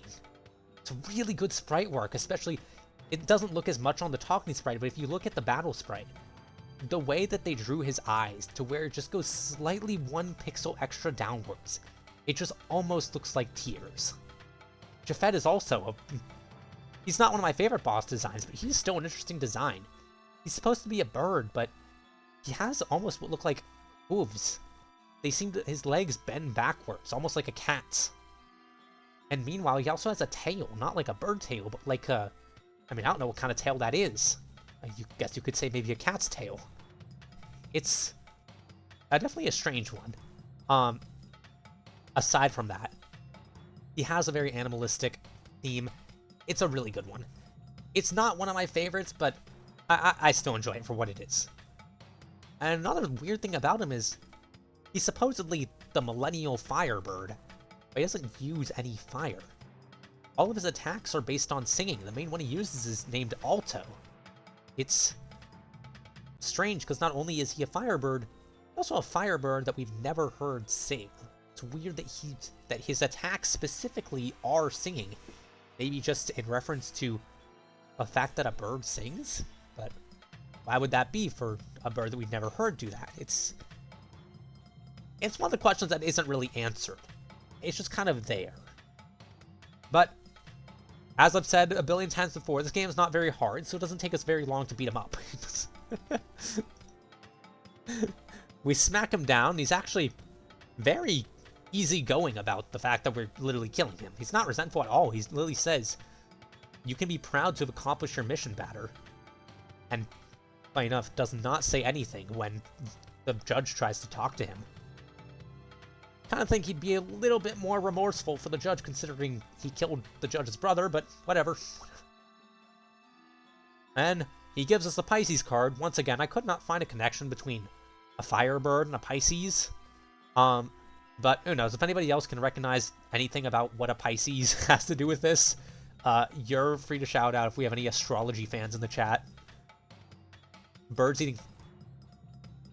Wait, no shot. Is that actually what Pisces is? Wait, I'm gonna be honest. After I couldn't find anything for data on, I didn't actually look closer at what the astrology signs were. Hold on. Pisces symbol. Oh, right, yeah, it is fish. Huh. I think Pisces is fish related. Yes, you are right. Oh, wait a minute. The symbol of Pisces is thought to represent two fish tied together by a rope swimming in opposite directions. Huh. I wonder if that has anything to do with the bird and the cat fighting for going in opposite directions. One in life, one in death. Who knows? There's me making up stuff on the spot. Most of the stuff I tried to look up and think a little bit about, but who knows? I can get one on the spot every once in a while. Anyways, we get to look at this weird baby again. He mentions that the bird is left too, and he's clearly sad about it as well. Still a weird question of where he is. He's in a completely red room, or how he can see us, and even that doesn't seem like he really can see us, just that he is aware of what's happening. He doesn't say that he saw the bird left, just that the bird left. Another weird one. And still, he's coughing, holding his blanket. And, well, before we get to the next area, I think I'm gonna do a little break.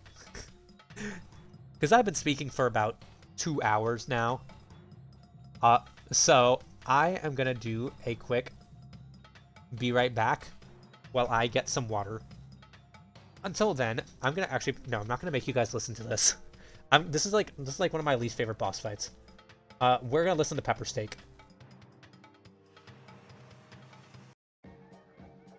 There we go. While I'm getting water, you guys listen to this. I'll be back.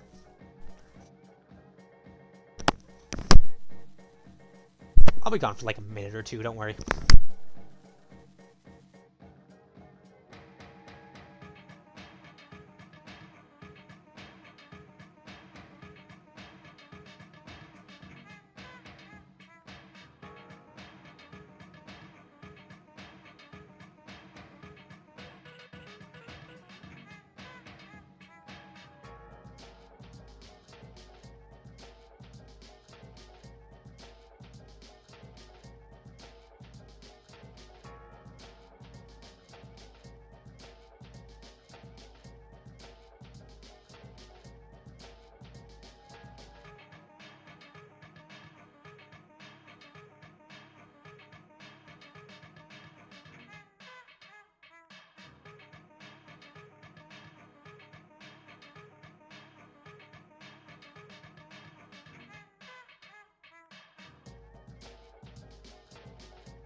And I have returned. Okay. Back to the presentation. And the next thing is, let me go...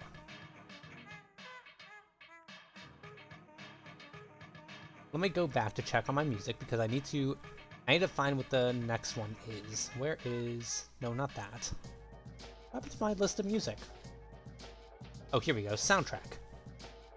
Where is... Not Silencio, not Upper Stake. Not safe. There is the one. If anybody's hearing me say the words "not safe," they might know what's happening. If you're a big off fan, because we are gonna go back to check on our old zones. Where is N? N. A B C D E F G. Not safe. Okay. So we're gonna go back to not safe. Yeah, you know what's happening. Anyways, we're gonna go back to check on our old zones. After all, it's been a while since we've been in Zone 1. Last time we were there, we killed the guy who was supposedly the tyrant that was kind of not killing the ghosts that were kind of killing everybody, and we also killed a bunch of ghosts there. So, now is the time to reap our rewards and go back to our adoring fans. Except, there are none. Because when we go back, well, everything is grayscale. Everything is white and black and gray. The only thing in color is the boxes that we used to save, and now this music is playing.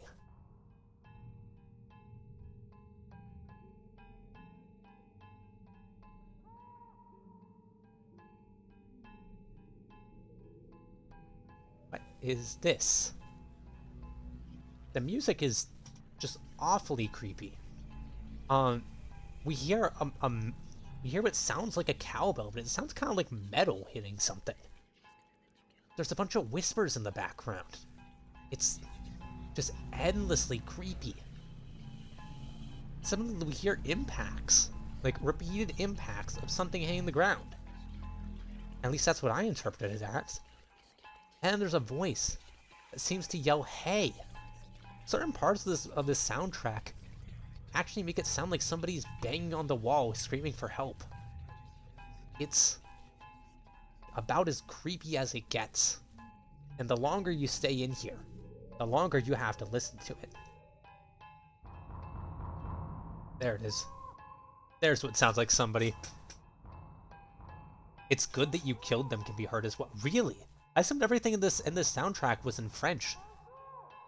That's not, or was that something that got translated from French? It's like the percussion version of Lavender Town. Exactly. Thank you. And welcome in, A-Pop. Yes, it is the percussion version of Lavender Town.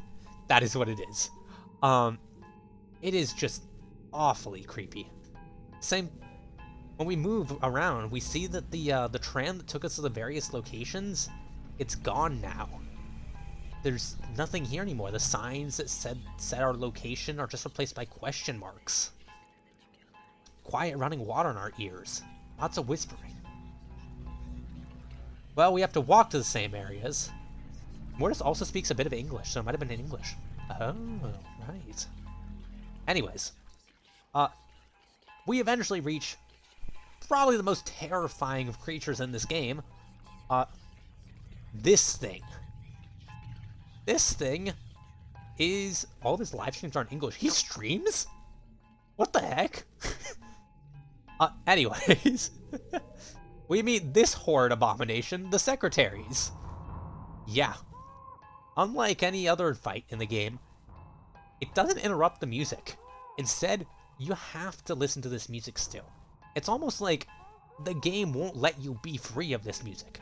No matter what you fight, no matter what you do, you're always going to hear it until you exit this area.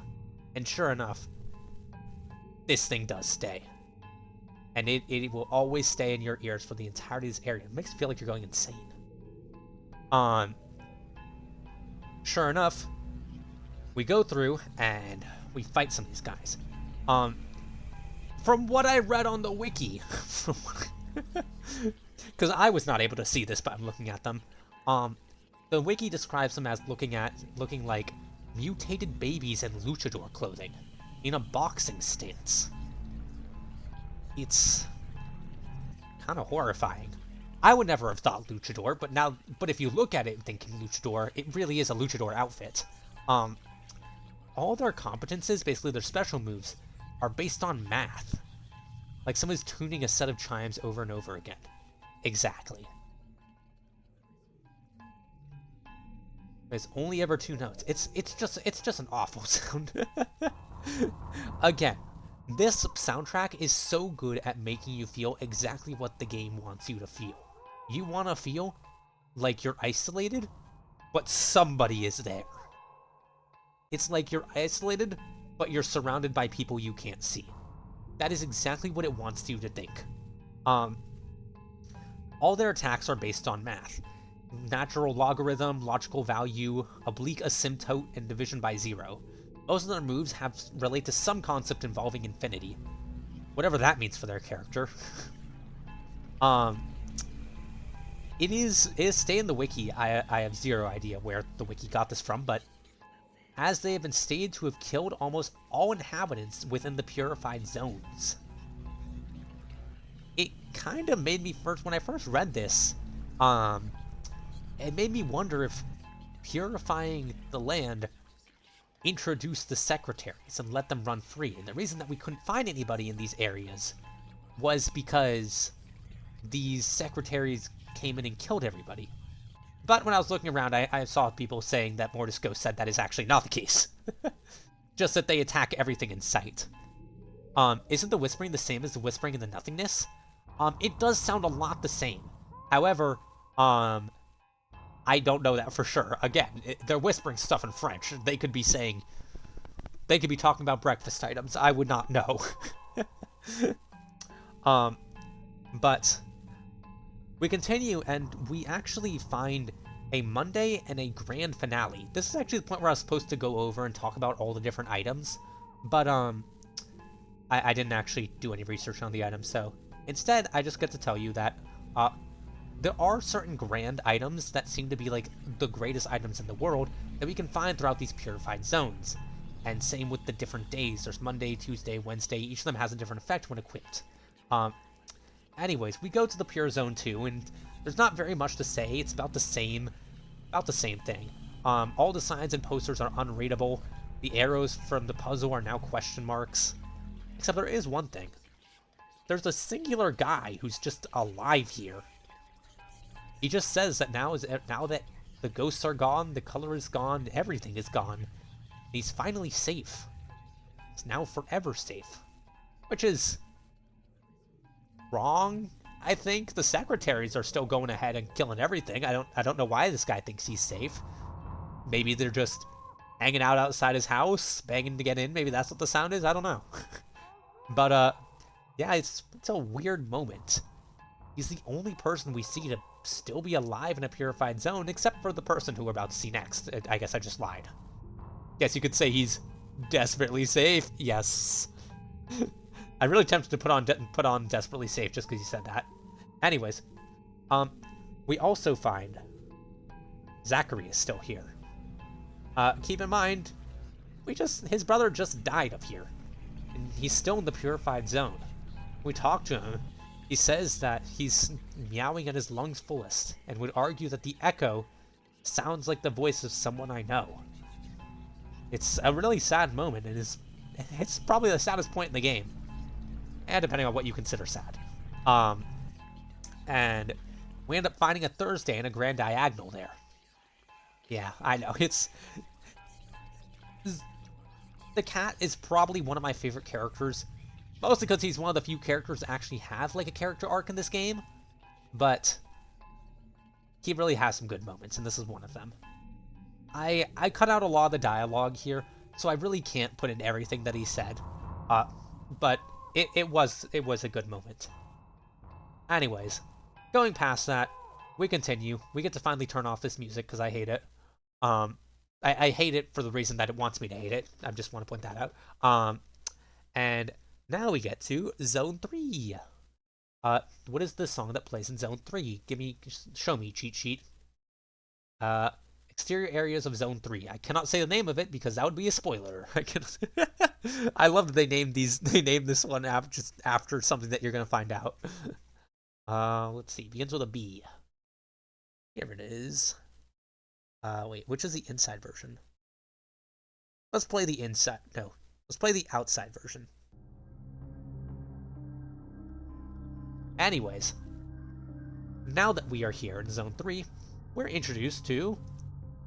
Zone 3. um, this one is a very orange area, for at least the first moment that we see it. It's later going to turn very, very green. As you can see, there's already green in the sky. We see smoke pouring out of the smokestacks, and this is the area that's more of a manufacturing and factory one.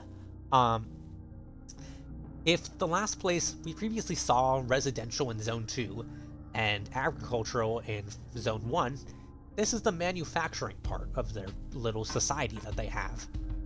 Along the way, we pass by a guy who says that... Sorry, I lost my point in my notes. We pass by a guy who's staring at the ocean. He tells us that the plastic looks beautiful today. And then we go through this room, and there's a cool floor puzzle where instead of having the normal random encounters that lead to enemies, we have this map where we travel along the certain paths, and if we deviate at all, then we get attacked by an enemy. I thought that was a really creative way of moving away from the random encounters for a bit. Personally, I'm not that big a fan of random encounters, but having this for a little bit was very nice. And you know what? The fact that we had just like this little area that showed like they were able to be creative makes me immediately forgive all the random encounters. I know there's a lot of people who complain about that. But we also find a Elson who says not to be afraid of the phantoms. And another one who says that the director said the specters are nice, it must be true. Now, there's a lot of ways to question why they're saying this. That's a rather creative way to skirt out random everywhere. Exactly. It's only for this area, but I really appreciate it being here. Normally, everywhere else we met them, all the Elsons are very timid and afraid. They're always really negative as well. They're always sure that something bad is going to happen, and they're always afraid to speak up. They have lots of uhs and ums that they say to us. They stutter over their words, especially in Zone 2. But here, there's no stuttering. They're more positive. Sure, they still make their wheezing noise whenever they talk, but they seem happy. One of them says the cafeteria food is good. One of them says that Zone 3 is the best zone. There was actually one of the Elson in Zone 1 had mentioned how much he wants to be transferred over to Zone 3, because he says that things are much better there, and well, they really seem to be. And another thing is that, I mean, like I said, they aren't afraid of the ghosts. This is weird because, well, every other zone, the ghosts have been terrorizing the Elson. It's strange for them to suddenly not be afraid of them at all, which might be because of this area that lets them dodge the spirits if they stay on the right path, but even then, they agreed that the specters are nice. It's definitely really strange. Until we see this moment. We find one cornered by ghosts, and he says that they're not bad ghosts, right? But really quickly, it does not go well, and we see the ghost kill him on the spot. Despite him not being afraid and not doing anything to provoke them, they still murder him. Of course, as the batter, being the bloodthirsty guy he is, he immediately says, "Taste my wrath, corrupt souls," and we go ahead and start killing. Of course, it's not. We're still pretty good on morality here, you know. Aside from killing Elsons, who are, you know, turned evil and trying to kill us, we're still pretty good on the morality side. And that's something that is gonna start to change from this point. Anyways, we meet up with the judge, kind of? Remember that the cat that's been guiding us this whole way. We find him again, and he says, "I've somewhat changed anatomically speaking, but you have obviously recognized me at first glance. I'm your friend, the judge." This is clearly not our friend, the judge. This is, in fact, Zachary wearing a judge mask. I'm not gonna lie, something embarrassing about me. When I played this game, It took me a few minutes of talking to this guy before realizing he is Zachary and not, in fact, the judge. I don't know how. I genuinely believe, like, dang, he lost his brother. That's rough. He really turned into a dude. He really. I'm like, wow, this game is really weird. He was so overtaken by grief, he turned from a cat into a guy. It took me like rooms later to figure out this is just Zachary wearing a mask. Yeah. Anyways, there is a funny moment. This is the point that it took me to realize there are two rooms that are connected, and he goes on either side of the room, and you can literally see him walking in between the rooms when you go in between them, and he just will switch between pretending to be the cat and pretending, or just, and wanting to sell you things. It's a goofy moment. Like I said, there are rare points in this game where they will make jokes, and this is one of them. The other thing, though, is... Hold on, let me make sure I know where I am in my notes. Okay, I skipped over a lot. The judge is out because of his brother, and Zachary is now wearing a mask modeled after his face and fulfilling the role of a hint giver to us. There is also... We do actually get to hear Zachary meow in this game, because of that. He tries to recreate the judge's meows, and we always hear him go, meow, meow. He still is clearly a guy, but he tries to meow. And actually, he refers to the judge as Pablo.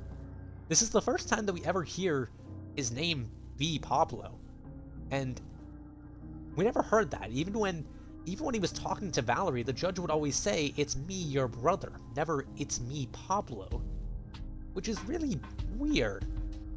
And so another thing is that we don't really know if Pablo is his actual name, because Zachary is the only one who has ever called him that. At least I don't think so. Maybe it says at some point that his name is Pablo. Don't double check me. Actually, you can double check me, and if so, tell me if I'm wrong. But there is some kind of connection, because Zachary is kind of connected to Spanish in some way. Pablo is a Spanish name, and whenever we speak to Zachary, there are times when he will greet us with "Buenos dias," and instead of his normal, like, greetings. There is some connection, at least what I can see, between giving the judge a Spanish name and giving Zachary the ability to sometimes speak Spanish instead of, the fact that everything is English and French. It's the only Spanish in the game. Anyways, moving on from that. Anything else we said? Which puzzle rooms? Oh, right. Yes, we get to the switch puzzle rooms. There is a puzzle here that involves switching switches to off and on. It's not really too important, but it's something to remember for later, just that we can switch switches to off and on. It's a little something that comes up later. And there's actually a cool thing. With this guy, this is one of the enemies that we fight. He's not one of my favorite designs, but he's still pretty cool. Remember that there was a way for us to scan people by using one of our abilities? There is a fun puzzle in here where they ask you for the password and show a silhouette of him. And you have to run around and try to find him so you can fight him, and then scan him to find that his name is Von Gacy. It's a pretty cool puzzle, and I enjoyed it. Anyways, once we get through here, is there anything else that I skipped? Oh yeah, along the way we hear some of the Elsen, or like some of the residents refer to that they'll keep getting it, and mention their desserts are getting smaller. It's weird detail, but something that becomes really apparent in the next room. We find 3 ghosts staring down 3 Elsen, and for the first time, we see Elsen kill the ghosts because they think they're gonna steal the sugar. Now, Elsen killing ghosts is really weird. Okay, there has to be like I need to go back and count how many times I've said the word weird or strange during this game. Because I've called literally everything in this game weird and strange. Like, I feel like I need to get better at expanding my vocabulary. But, this is unusual, because A, Elsens are very timid. They never attack anybody. I mean, aside from the fact that they, like, 90% of the time immediately burn up, their heads turn into smoke, and then they attack us. But, like, other than that, them attacking things is weird. Especially ghosts, who are usually terrorizing them in other zones. There's something definitely different about this zone from the other two. Also, where was the other? What was my also? What was my other also for why it's weird?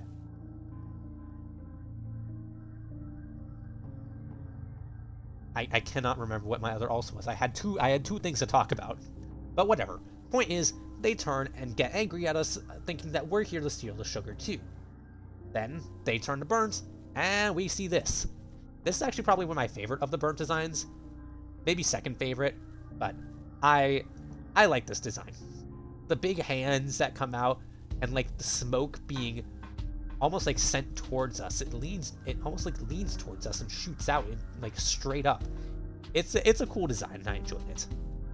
Anyways, we fight them off, and Zachary comes in. He talks to us and says a bunch of weird things. He actually has really interesting dialogue here, and actually has a few things to point out.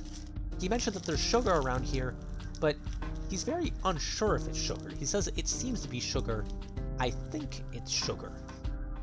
And then he starts to say, I didn't expect to find such an ingredient at this point, but then stops himself and says, in this place. Why would that be such a bad thing for him to say at this point? There's a lot of questions about Zachary, and this just raises more of them. He also once again reminds us that it's a video game. He tells us to go to the third area, because logic obliges us to go on with the third area after the second one. Remember, we're in a video game. This guy loves to let you know that he can see you. Even when he really doesn't need to. There are other characters who have recognized the fact that we're in a game, but nobody ever really brings it up as much as he does. He almost like compulsively brings it up at all times. It's strange. He also tells us that the employees are under the weather, and they in fact are. They will attack us on spot. They say things like, too much white is filling my head. The dessert is in danger. Shouting that there's no way the Phantoms attacked the sugar. They would tell us the secret of the sugar, but it's forbidden by the executive suite. It is a... Is this the game? Yes, it is. This is off. Welcome in. We are currently 86 slides deep of 154. We're in the depths of Zone 3, but you'll get to see the third boss. With the batter guy? This is the game with the batter guy. Yes, it is. Anyways, welcome in, Billy. Anyways, there's clearly something going on with the sugar. And we might... you guys have probably figured it out by now, but I'll keep it secret just in case. Anyways, I like it when he hits a home run. He does hit a home run. He does hit a home run a lot. Anyways, next is the game of the Mortal Fall. Going to the third area, we jump down one of the smoke pipes. Smoke pipes? What's it called? I wrote it down earlier what it was called so I wouldn't forget it. At the very start of Zone 3. Pillars sending out smoke? No. What's the word for like the pillars that send out the smoke? Whatever. Too late now. Now I've lost my spot in my notes. Okay, here we go. Smokestack. There it is. Smokestack. Then he says it's off. We haven't gotten to that yet. In the smokestack, we find an... oh yeah, never mind. I have to talk about the game first. Yes, we jump down the smokestack, and we find the game of the Mortal Fall. It is a fun game with issues. The whole point of the game is that... Did I forget to add the second slide of this? Oh my gosh, I did. So the game involves us falling from the ceiling, and it says catch 10 add-ons before the timer runs out so the batter won't crash with a bloody nose. Basically, the rings appear, and we have to, like, float over to get in them in time. And it's a good game. The music is good. It works well for a minigame. However, there are also ghosts trying to hit you as well. but both the ghosts and the rings hit or appear really fast. So it's really hard to get to like either dodge them or get hit on purpose, like you're trying to with the rings. So it ends up being more of wait for a ring to appear close to you. But point is, they give you 2 minutes. It's a really easy game. Actually, no, it's not. It's not actually easy. Part of the reason that I just said, like, they come by really fast. It's not really reactable very well. So I kind of cut it close. Maybe that's just a skill issue on my part, but I cut it a little close. One thing that I do like though is you can actually go back again later for a harder version that gives you half the time. It's nice. I enjoyed it. I don't actually know about the second version, but it was still cool. Anyways, we get down here and we find this guy. He is shoveling sugar into a pipe. And he is not looking great. His eyes are very sunken. You can see his teeth out. You can just imagine them chattering. And he just repeats to himself the sugar. We go down the staircase and we find this. Another guy saying, "Where'd you come from?" We find him shoveling things into the furnace, which are clearly dead bodies. Once again, we get, just like with the smoke and with the metal and the plastic and the meat, we get an explanation over these old diagrams. These old diagrams I still don't know anything about. They just look so off from the way that they've been kind of translated into these pixelated forms. The resolution is down low, and the faces look just melded together. But he explains to us that they burned the corpses of the people who've died, and thanks to an ingenious sewer system, they transformed the vapor into sugar. The sugar is distributed to a reward as to the workers for all the work that they do. And he calls it a secret element, the 5th element, and the most important element, because without sugar, people could no longer bear reality. They would go mad. It's the explanation for why all the elves in this place are calm, why they don't stutter, why they don't have such low confidence, and also why they are incredibly erratic often. It is likely the ones who clearly haven't been getting their sugar or have been getting too much. They just go crazy. It's an addictive substance. There actually are hints about this earlier.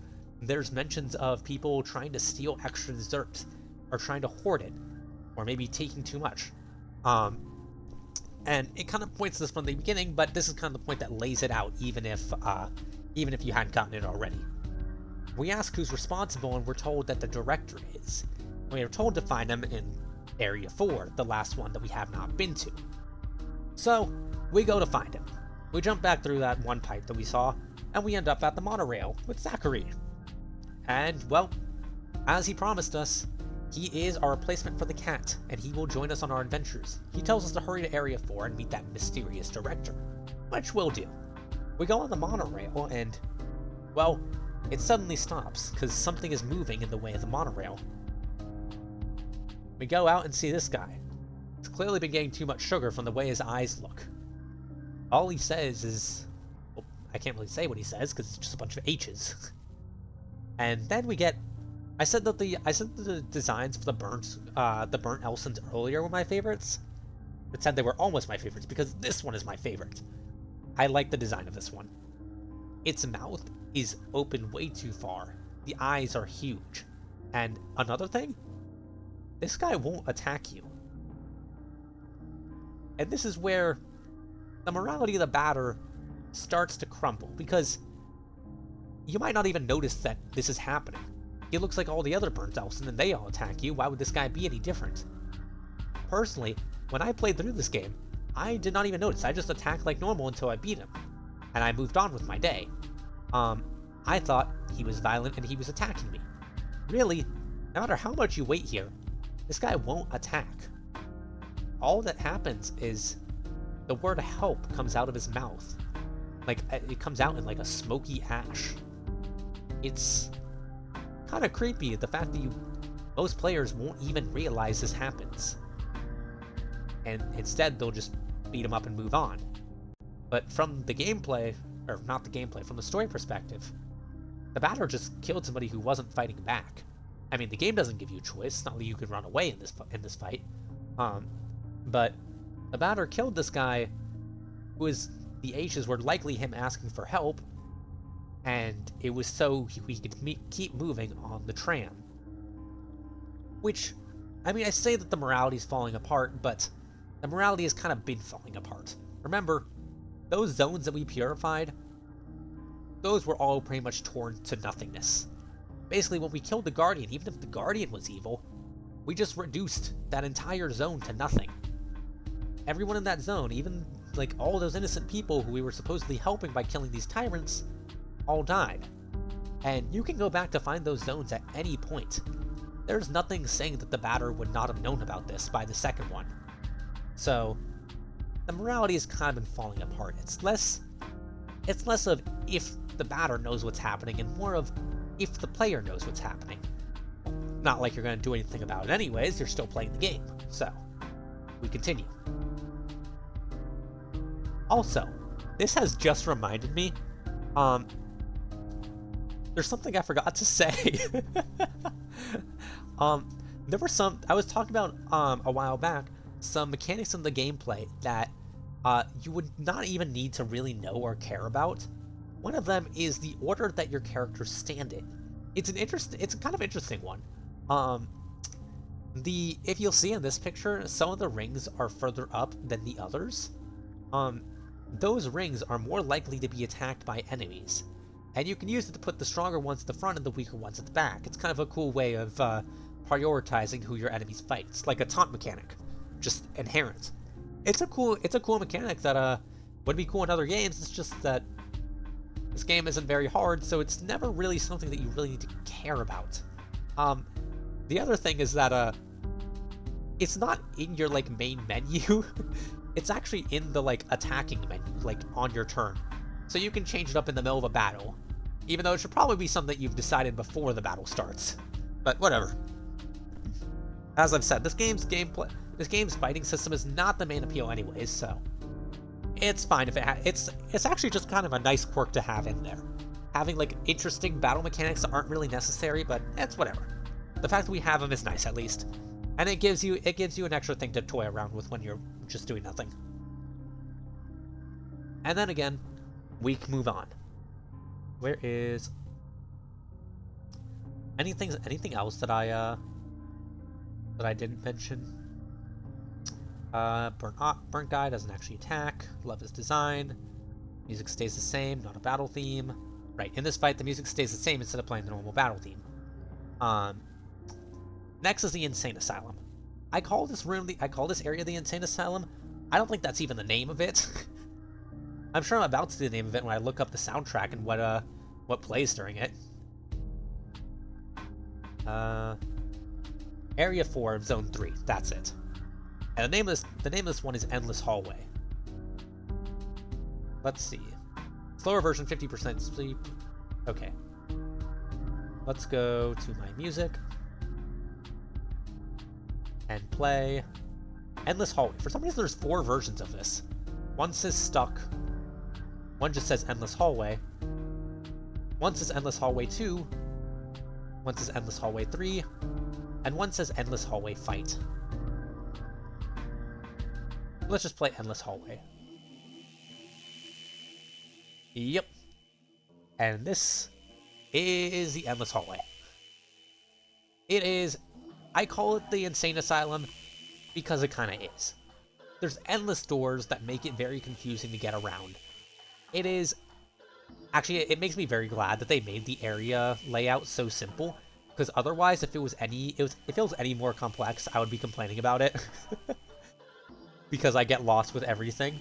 So, there's endless doors that you have to repeatedly go through and check. That is one thing that kind of irks me in games, but it adds to the creepiness factor, so whatever, we're fine with it. The random encounters in this place have actually been taken out. Instead, they're replaced with these weird guys that just kind of walk around. They walk towards you, but they're not very fast. You can kind of just walk around them. But if you do walk into them, they have a good design. It is another one of the Burnt Elston. It's not one of my favorite Burnt Elston, but it's still a pretty good one. Here it is. They look like lizards in lab coats. They have I was gonna say the lab coats made me think they were some sort of doctor or something like that, but it really just looks like their normal suits when you look closer. He has a tie, but it seems like the middle of it seems to be torn up or faded away. It's a nice design. I enjoy it. Along the way, we find a music box that plays a tune.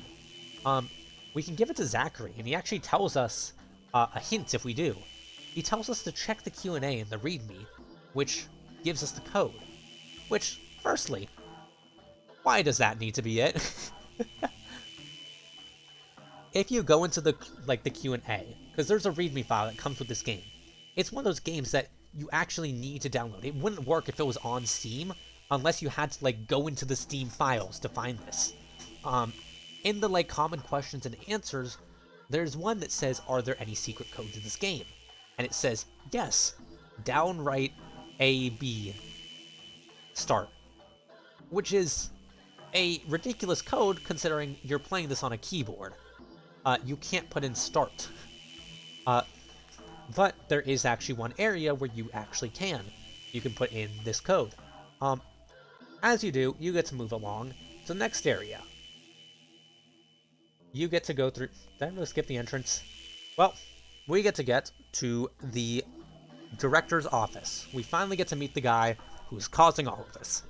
We walk through this very long, coiling hallway. Almost looks like an obstacle course. To get to... Where's... Actually, I probably want to change this music, because I hate this one. Front Gate. That's the name of the next song. So let's happily move out of here and move to Front Gate.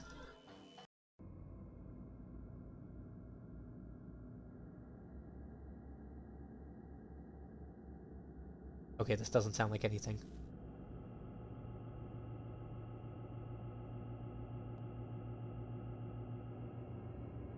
Not exactly Front Gate vibes, but you know what? We'll take it. Anyways. We get to Enoch, the director. Well, we immediately do what we always do. We immediately just threaten to smite him on the spot. And unlike other ones, he's not very hostile. Instead, he just questions us, saying nothing justifies the drastic measurement that we're taking. He's very understanding compared to the other two. He just tells us that nothing's been done to warrant it. Of course, we tell him he's wrong. There's cannibalism going on. There are ghosts that he's not doing anything about. Ghosts are killing people and he's telling everybody to pretend it's okay. Yeah. Another weird thing that happens is he says that we must be sent by the Queen, which is another weird thing because he's supposed to be an officer of the Queen. All of the Guardians are supposed to be officers of the Queen. Why is he assuming that the Queen has tried to send someone to kill him? It's not something that's ever explained, but just the implication is now up in the air that he's on bad terms with the Queen. And assuming that he's in this area because it's protected from anything the Queen could try to kill him with. He also says that he doesn't understand why the dead won't just disappear.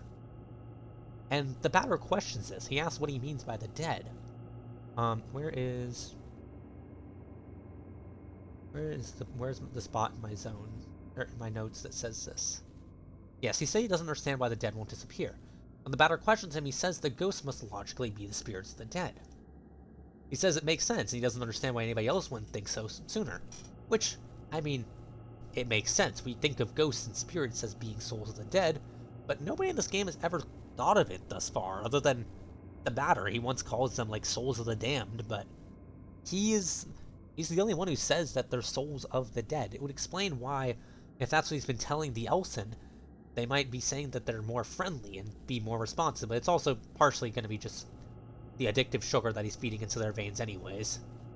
Point is, after we talk some smack, he decides he's had enough, and gets up, and dang, he has an intimidating stature. He tells us to fear him like the menacing shadow of our imminent extinction. Along the way, he also compares himself to a god, pointing out he is a very arrogant guy. And Batter says we're going to kill him, and our fight will start. And here it is. This is him. I like Enoch's design here. It's not really, like, boss material, but that's on purpose.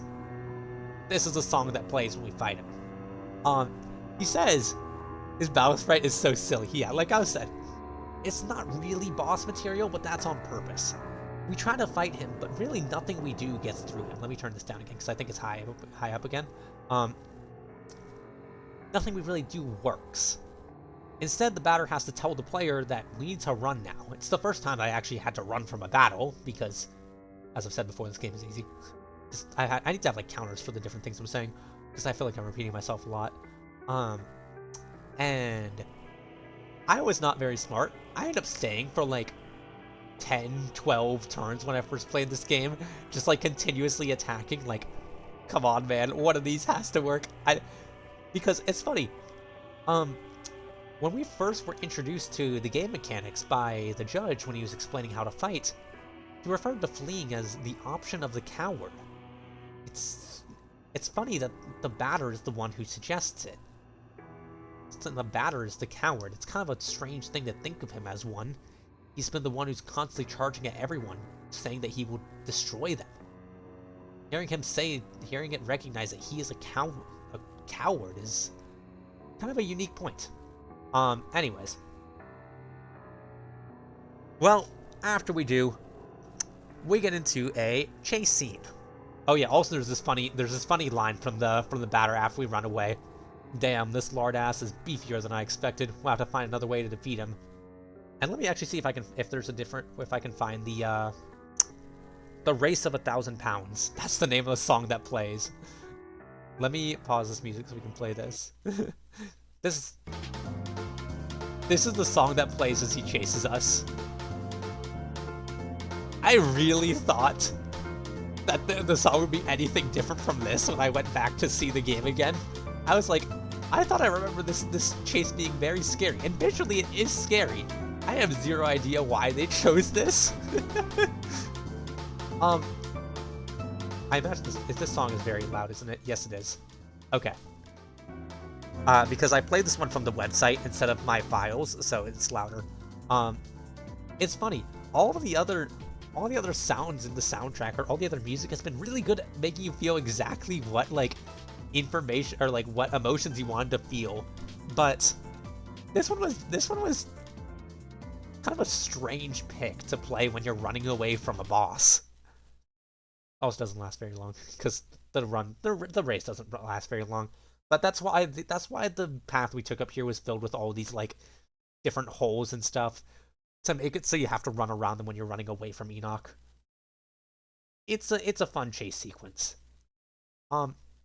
It's almost mocking Enoch. It is. You know, that's actually true. It is kind of mocking Enoch. Huh. I didn't think about it that way. I mean, the name of the song is literally Race of 1,000 Pounds. I wonder if it is something along the lines of the world is literally mocking him for some reason. I mean, he stays in his room all day instead of defending his people. It would make sense if the world itself mocked him for being a coward. But, anyways, we escape into a hall which for some reason is actually purified already. It's a strange detail, that even though we haven't destroyed the Guardian of this zone like we always do, there's just specifically one part of the place that is pure white.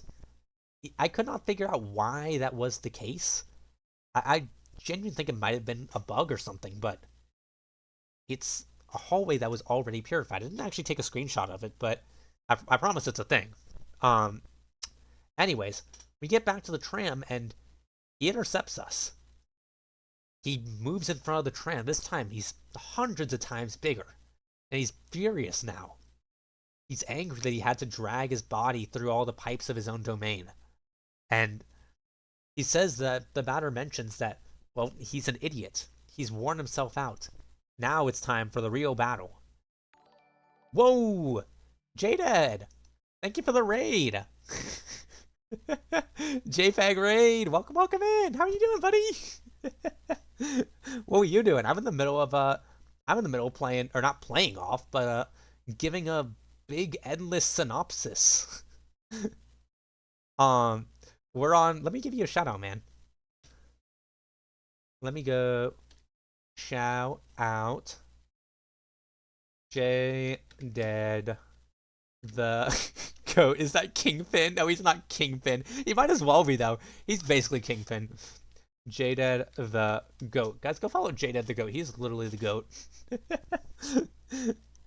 We are not beating off right now. No, we're not beating off. Gosh, I was DMing with somebody and it was like my first time DMing them, and I was like, they're like, "Oh yeah, have you beaten off yet?" And I had to hold back everything from making the beating off joke. Is Jack in this game? Is Jack in off the game where you beat off? No, he's not. But anyways, yes, this is in fact Kingpin. This is him when we first meet him. This is him when he gets up to chase us. This is him the first time we find him. He's basically Kingpin.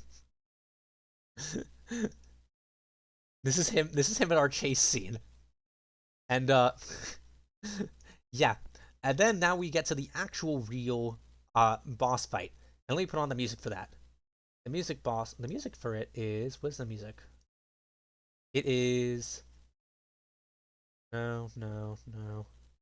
Oh, Rosto de Assassino. The title is Portuguese, meaning the face of a killer. Okay. And what was the name of it again? I just forgot it. Oh, Rosto. Okay, cool. Let's do this.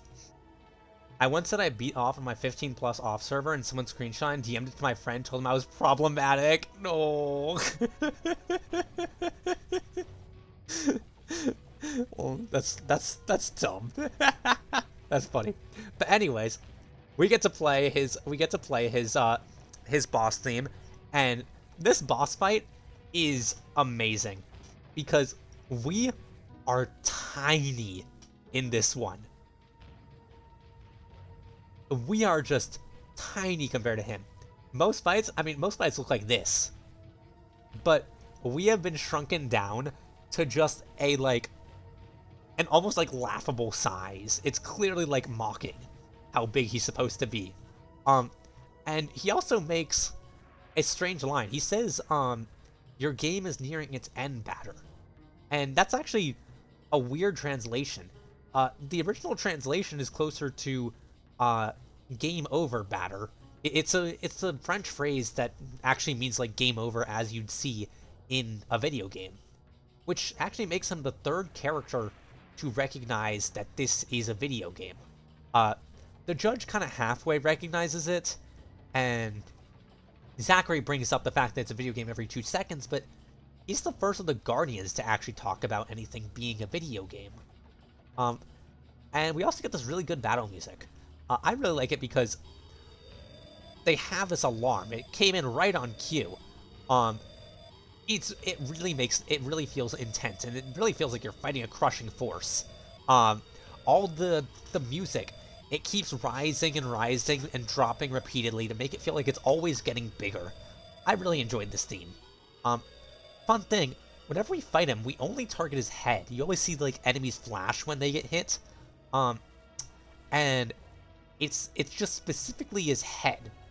And we get to see that when, after we beat him, well, we pretty much decapitate him. It's the only boss where we ever do this to. His head sits there on the floor as it speaks to us. And he pretty much tells us, like, do you know what we've done?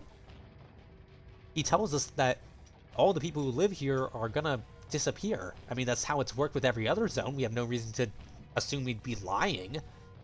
And sure enough, the batter does not care. All he says is, you are defeated. The land is now pure. He doesn't explain anything. It doesn't explain anything about how purifying a zone works. We're simply booted to the map again. And we enter back in for, well, same thing. One thing is, we don't get to see the baby's reaction. Every other time that we've beaten a boss, we've gotten a reaction from this random baby that's just been sitting in this red room and just always reacts to the boss's death. But this one doesn't have a reaction. Almost like the baby isn't interested in this guardian like the other ones. Possibly something to do with his falling out with the queen? Maybe he's not recognized as a guardian. It's something weird, but it's a small detail that you probably won't even notice. Especially because you're not... When you'd be playing this, these would be like long periods apart, not like right one after another like they are because I'm doing a presentation. Anyways, I'm kind of sick of this alarm, so we're gonna pause that. It's good for a boss fight. Not very much when you're just talking. Anyways, we re-enter Zone 3. It's purified. It's just like all the others.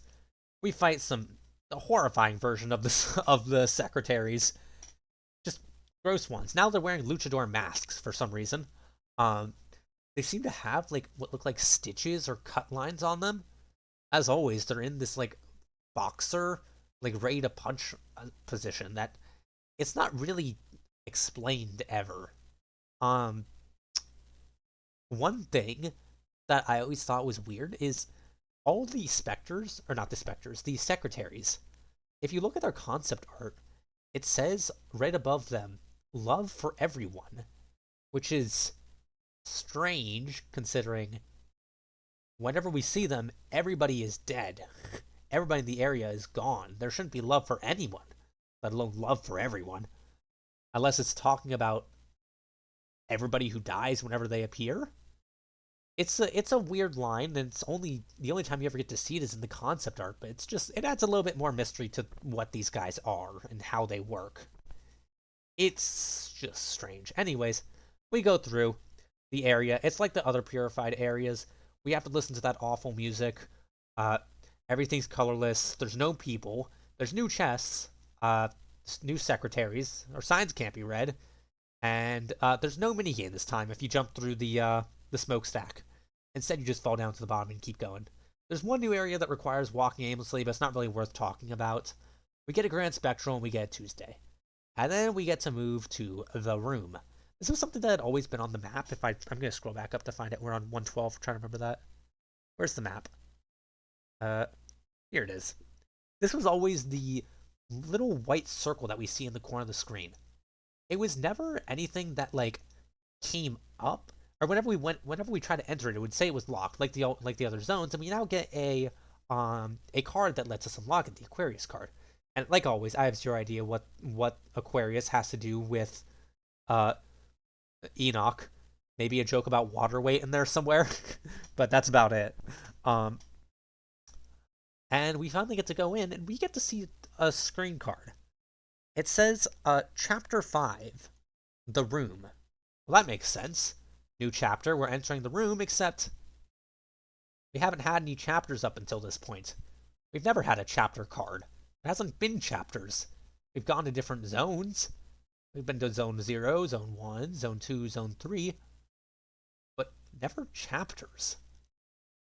We've just started at 5. And also, it's a picture of what looks like a wasp. It's another strange one. Anyways, we enter this room. I'm going to call this room the starting room. I'm going to call this room the hallway, and this room the big room, and this room the bedroom. And the reason I'm going to do that is because these 4 rooms are going to be seen a lot. Like, a lot. And I'm going to be jumping through them. And I guess, actually, when I planned to name them all these different things, I didn't realize I was not thinking about the fact that I would have a PowerPoint presentation to just flip around between for you guys. So it's going to be a bit easier to describe. But the next area includes a lot of running back and forth and back and forth and back and forth between these different rooms. So the first time we go empty hallway, empty room, and then we find this bedroom, and it has a calendar that says Sunday, February 11th. When we exit, we go back out here, but all the chairs that we see here have suddenly formed a smiling face. Then we exit into the hallway, and we're back here. So we go into the hallway, Except this time, there's a bunch of bears who attack us. I forgot to put in the image, but we do fight them, and there's a bunch of creepy looking bears that end up in this fight. They look really creepy. Sadly, I don't actually have the image for them right now. Also, I could put on music for this at point. However, the music changes so frequently in this area, it is it is not really worth it. I could put on one music that goes repeatedly and repeatedly. However, all the music in this area is very creepy, and I don't feel like talking for that long over creepy music. Unfortunately. Anyways, we go back to the big room. Big room where I said all the chairs had formed a smiley face. Now all the chairs form a frowny face. Likely because we just killed a bunch of bears. We go back into the bedroom. This time, there's a little stuffed bear in there. Again, I did not want to screenshot every single one of these. So, and I was in a rush to make this PowerPoint presentation. So, you guys are just gonna have to do a little bit of imagining. Head back through the, back to the bedroom. Now there's stuffed bear. And the note now says, I don't like these pills. Previously, we actually got a different note saying, I don't like this place a lot. Luckily, Papa is here today. We played together. He offered me a comic. He told me that I was ill, so I had to take pills. Who these notes belong to is really unclear. I mean, the obvious one is, well, somebody saying Papa, I guess, would be probably the baby that we saw earlier, but we don't really have any confirmation on that. As we move through, we see another line. We find a doodle room. I also did not take screenshots of that, but it is a doodle hallway. It's another puzzle where every time we go through, it repeats, so we have to go backwards. Then we get screen fade to white and text that says, Papa said we are going to go outside and play tomorrow. And then we're back to the area. We're back to the starting area again. We are back over here.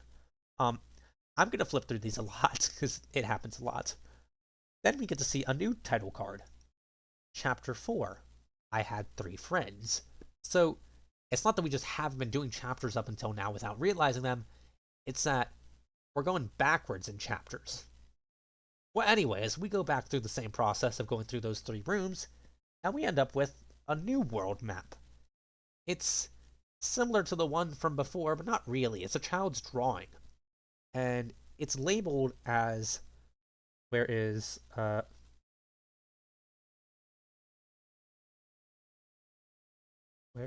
Okay. It's... The locations are labeled the Tall Mister, the Bird, the Big Mister, and Mama. We can't actually enter the area that says Mama. The first says the Tall Mister, and when we enter, there's a house in grass that looks gross. It's lots of reds and browns and just a gross looking area, but a cottage. When we enter, we find Thaden. Weird. We killed this guy probably like, I don't know, like 2 hours of me speaking ago. How far are we in the stream? 3 hours? Yeah, we probably killed him about an hour in of me speaking. Why is he alive? He's here. And, he's actually strangely calm for seeing us again, considering he hated us, like, on the spot earlier. And also, we, killed him. He's not very mad at us, and we appreciate that. And then he says a lot of things that I'm just going to read out because I did not want to screenshot all of them, because he says so much that brings up so many questions. Firstly, he says, finally somebody, you would think there's no one left on Earth anymore. What do you mean, Earth? Since when are we on Earth? Up until now, we've been in zones. These zones have been, like, completely detached from reality. It's been very rare that we've even heard anybody called a human. So, this is Earth? Why is Earth made of plastic? Why is Earth's oceans liquid plastic?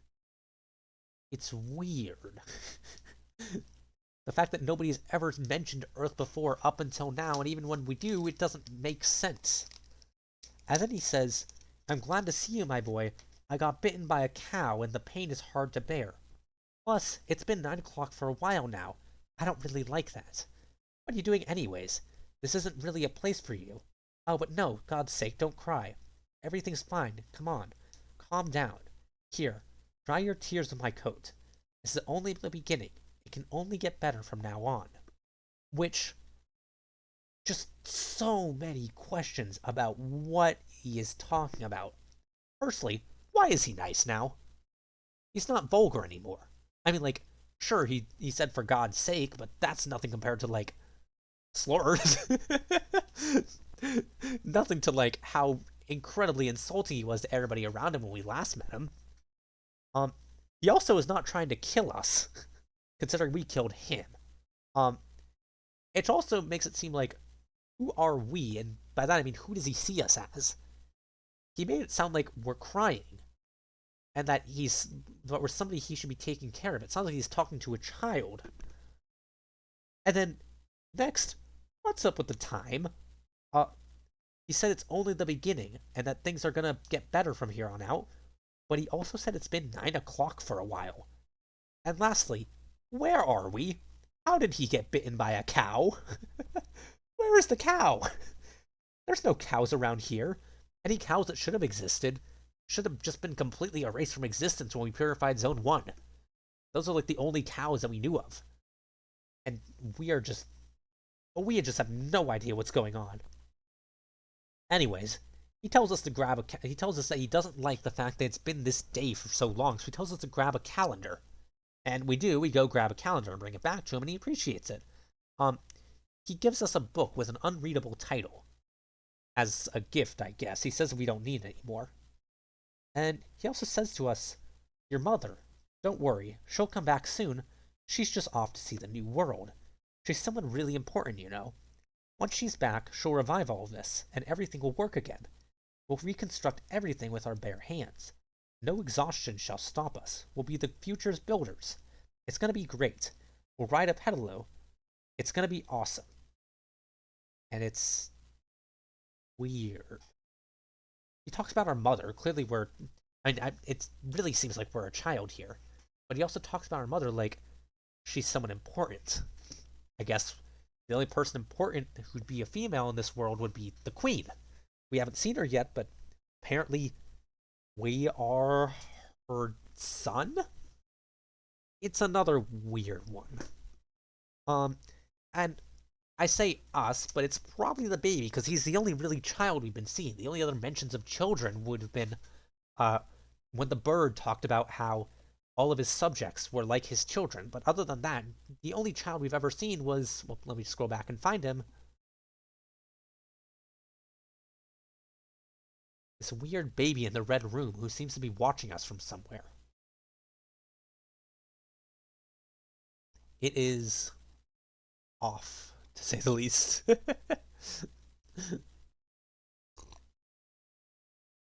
Anyways, we move on and we find, well, him, Enoch, the guy we just decapitated and killed. Yeah. He's stuck in a hole now, and, tells us that if we go look for someone to help him, he'll bake us a cake. Weird. Once again, not trying to kill us. Strange, since we have just killed him. It is pretty safe to say that they see us as a child at this point. And yeah.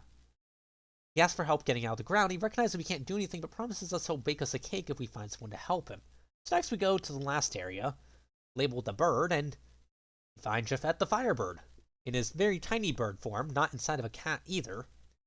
And he says in exchange for our book, he agrees to help what he calls the Big Mister, or seemingly what we called him, the Big Mister. And, well, the birds pull out Enoch. It's actually a pretty goofy image, but I did not actually save it, so you guys have to just trust me that a bunch of birds lifted this very fat man out of a hole. It is worth saying, this guy reminds me of my drama teacher from high school. Just by appearance, which seems really mean, but if you saw him, you would agree. Anyways, we end up going back to speak to all three of them in the cabin, and it's a conversation that we have. It kind of explains what's going on here. Enoch says they'll keep us company until our mother arrives, and that in the meantime, we can discuss time and sketch out maps for our future countries. I mean, they clearly say, it's clearly pointing out that this is in the past. Um, this is before these people have been able to run their zones that we ended up destroying. And before all their zones went to crap. Because if we hear them talk about it, I mean, you're gonna see that they kind of, what the things that they say, the promises that they make, are kind of thematically going along with the horrible things that we'd seen in their zones. Enoch promises that the future only waits if we trace it, and just our arms and our efforts will make it a heaven on earth. What is he also? He also says that, sorry, not Enoch. Daedon says this. He also says, I didn't screenshot it, but he also says, where every man will have a job and actively maintain harmony. Enoch says, I promise you cakes and I keep my promises. You'll be swimming in an ocean of sweets soon. And he says, the other part that I didn't screenshot, where it will be allowed to dream of a happier life at any moment, and where our sons can touch our hope. And you can already see kind of where this is coming from. Enoch talks about how he wants to give everybody jobs, and he wants them to work in society and work for a better future. This is kind of turned on its head when we think about what we saw in Zone 1. All of his citizens were incredibly overworked. He yelled at them for being lazy and for being so weak. It's like this kind of idea of giving everybody a job just kind of fell apart as it kind of didn't go as he planned, and soon he just became bitter. Same thing for Enoch. He talks about how he's going to bake cakes for everyone, and that he's going to want to make everybody happy, which he does to an extent, but instead of baking cakes to make people happy, instead he's just giving people addictive substances to try to give them the easy way out. It's almost what he wanted. And then the bird says, no worry shall reign in my kingdom, for I shall wipe the tears off the face of my subjects. A future where every one of us will be guardians of universal happiness. I mean, the bird aimed for universal happiness. That's what we saw in his zone. He made a carnival, he made a library, he made nice homes, all for his people, but his people just increasingly became more afraid and forgot about him, to the point where he became angry and ended up attacking his own citizens. Everything he said, everything the three of them say, are all hopes for their worlds that just fall apart. It doesn't really work. And they even make a point of mentioning that Enoch says at some point that you don't need to listen to us. We're all grown-ups talking about grown-up stuff, and we are just three hopeless utopists. And that's kind of really what they are. The three of them all tried to make a utopia in their image, but every single one of them failed for some reason or another. They all became bitter over time. Daedon became more frustrated with his workers for not working hard enough. Enoch stopped caring about his people. He stopped caring about making them happy, instead found the easy way of making them happy while he hid from his ghosts. The bird, well, he definitely did not wipe the tears off the faces of his subjects. He tried to attack them instead. And then we get more of the endless dialogue that says, hello, Mama. Papa left. I don't like him anyways. I hope you'll be back soon. I made 3 friends today. And there's a weird moment, because he lists off like a big man, a tall man, and a bird, but as he does, each of the little rings that's been like one of the characters on our team appears for each one. It's another weird thing. It adds on to like this connection between the zones and the guardians and the add-ons that we're using. It's another part of the add-ons that I enjoy. I think I might have talked about this already, but I want to talk about it again. The add-ons are a strange part of the game. Let me see if I can find, if I'm going to be talking about it, I should probably have an image of them up. Here. There is a... Do I have my notes on add-ons? I just when I had them somewhere. I had a spot where I was talking about the advantages and disadvantages of the add-ons and what they do to the game. But I cannot seem to find it.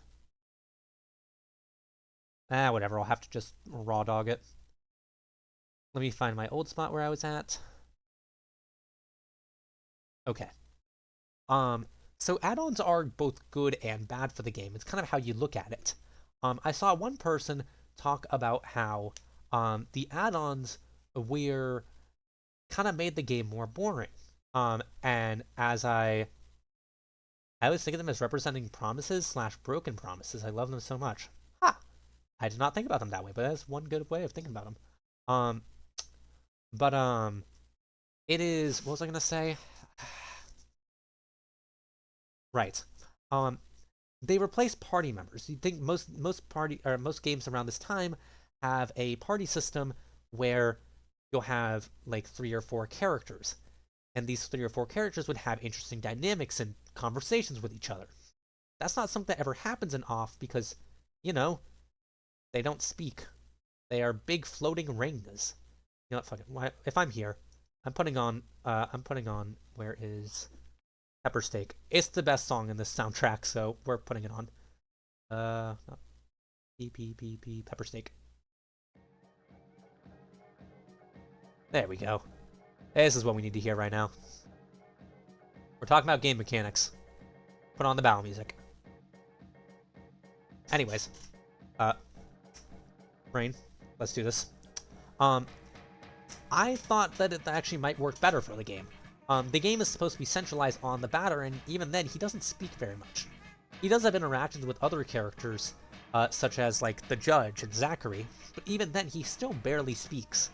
Having like a party member system, even though that could like theoretically lead to more interactions between the characters, it might be better. I mean, I have no way of seeing for sure. I don't know how Mortis Ghost would have implemented it, but it wouldn't really be the off style of doing things. Same thing with enemies that pretty much never speak to us. We don't get any explanation on why so many of the enemies are the way they are. Like, example, the current weird, deformed babies on my screen right now. Having that wouldn't really be the off way of doing things. And I can't really say whether or not that's a plus or a minus for the game. It's more of just how the game is. And I do imagine that at least some of it was likely because of the fact that he was a independent creator on a budget. But I like to think that it was all an artistic decision. Gosh, I swear I had more to say about them, but I can't find it in my notes anyways, so who cares? Oh my gosh, I'm yawning already. Ugh. I plan to start the stream at 7:30 because I want to be able to go kind of late into stream. I did not expect to be talking for 3 hours. And the fact that I'm not even like, I still have plenty more to go. We still have a bit more before we get onto the fan games. There's zero way I'm playing both fan games. I'm definitely gonna just like start CSR, or not start CSR. I'm starting the game before CSR. My brain. Oh my gosh, my brain is dying. I have to finish this before my brain just actually dies on the spot. Anyways. Where were we?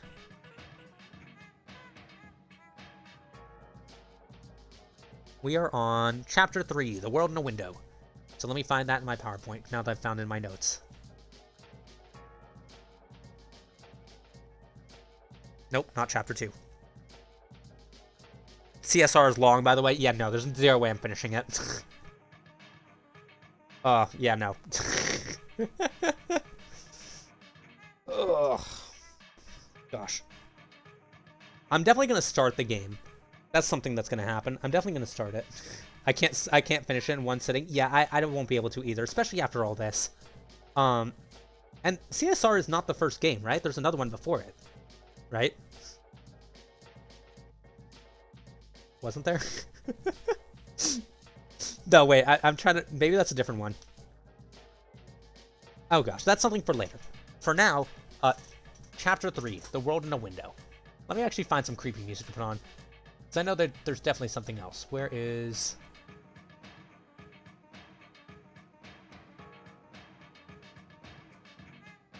Brain Plague. There we go. Let's put on Brain Plague.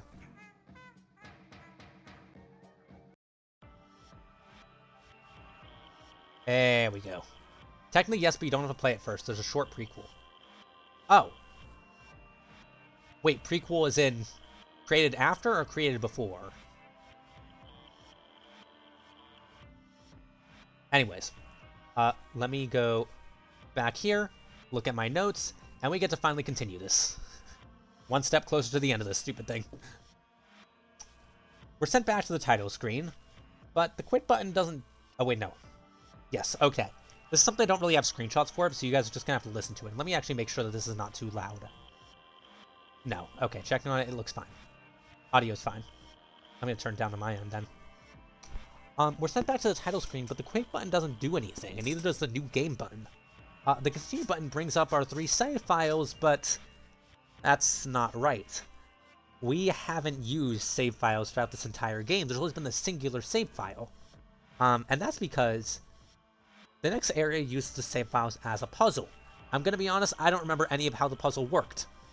There was a guy who asked for numbers. Don't ask me about it, I don't remember it. I really liked, however, the idea of using save files for the puzzle. It's cool. One of the save files leads you to a hallway where there's just a bunch of shadowy figures everywhere. One of the save files doesn't seem to work at first. One of the save files puts you back where you were. It's a cool way that you have to, like, move in between. Each save has double puzzle pieces, basically. Yes, basically. I don't remember the specifics of it, but I remember it's an interesting concept. And I remember I appreciate that.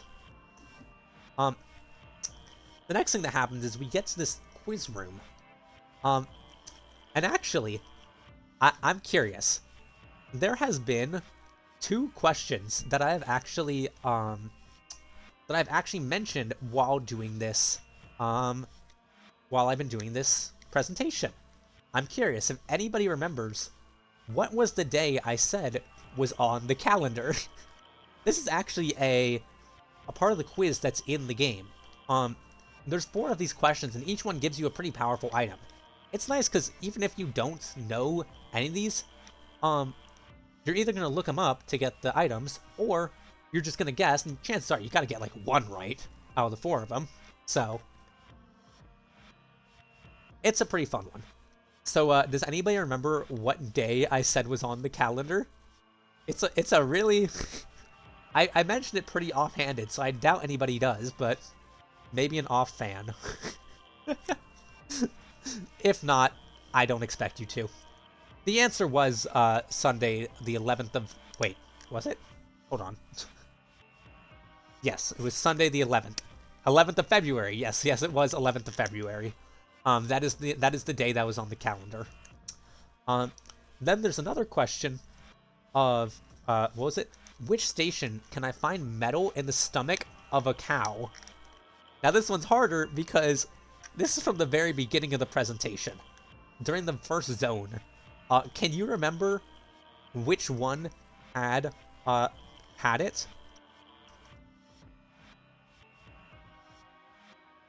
Was it Pentel, Damien, Elson, or Alma? It's Alma. Unfortunately, you are 1 for 1. It was in fact Pentel. Pentel was the area with the cows. Damien was the area with the smoke. Elson was the area with the meat. Or sorry, no. Elson was the area with the plastic, and Alma was the area with the meat. Or maybe reverse. I don't remember. Elson and Alma might have been mixed up. I do not care. Anyways, there's also a question about the secret codes of the warehouse. Was it Van Gacy, Von Gossi, Van Gacy, Von Gossi, or Von Gacy? It's a ridiculous question. The answer is Von Gacy. I'm not going to make you do that one. Then we get a Sagittarius card from one of the puzzles, and we move on to Chapter 2, Boxer's Adventures. The last thing we hear before we get this is, Papa gave me a comic, but I want to go out and play. I hate this place. And then we get to, hi Chibean, how are you doing?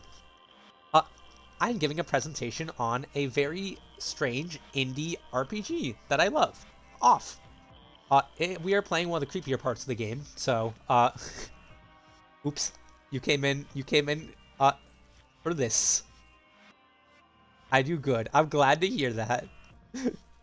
Peak game. It is a peak game. Anyways, he says to us, we hear, Papa gave me a comic, but I want to go out and play. I hate this place. And now it's time for Chapter 2, Boxer's Adventures, the second to last chapter, and it is probably the most confusing chapter, in my opinion. This was probably the part that confused me the most when I was playing this, and even now, I did not look at any of the analysis videos of what the meaning of off is. This is still one thing that I have, like, zero idea of why this happens. I shall lurkies for now and listen. Oh, thank you very much. I hope you enjoy your lurk. So we go back to the bedroom, and we find a comic on the ground. Reading it starts, well, Panic in Ballville. It's a weird game. It sets us into, like, a retro game. It's supposed to be taking place in a comic, but it plays as kind of a cross between a beat-em-up and an RPG. Panic in Ballville gives us the story of Boxer enjoying his day when the villain, Ballman, who looks suspiciously like the Batter, our character, says that he filled Ballville with clones of his evil self and kidnapped Boxer's girlfriend. There's no way for a Boxer to stop us now. It is a very, I guess, a cliche superhero story, but then it starts us into this retro game. And also, now that we're doing that, I'm going to pause this to play the Ballman theme. Where is...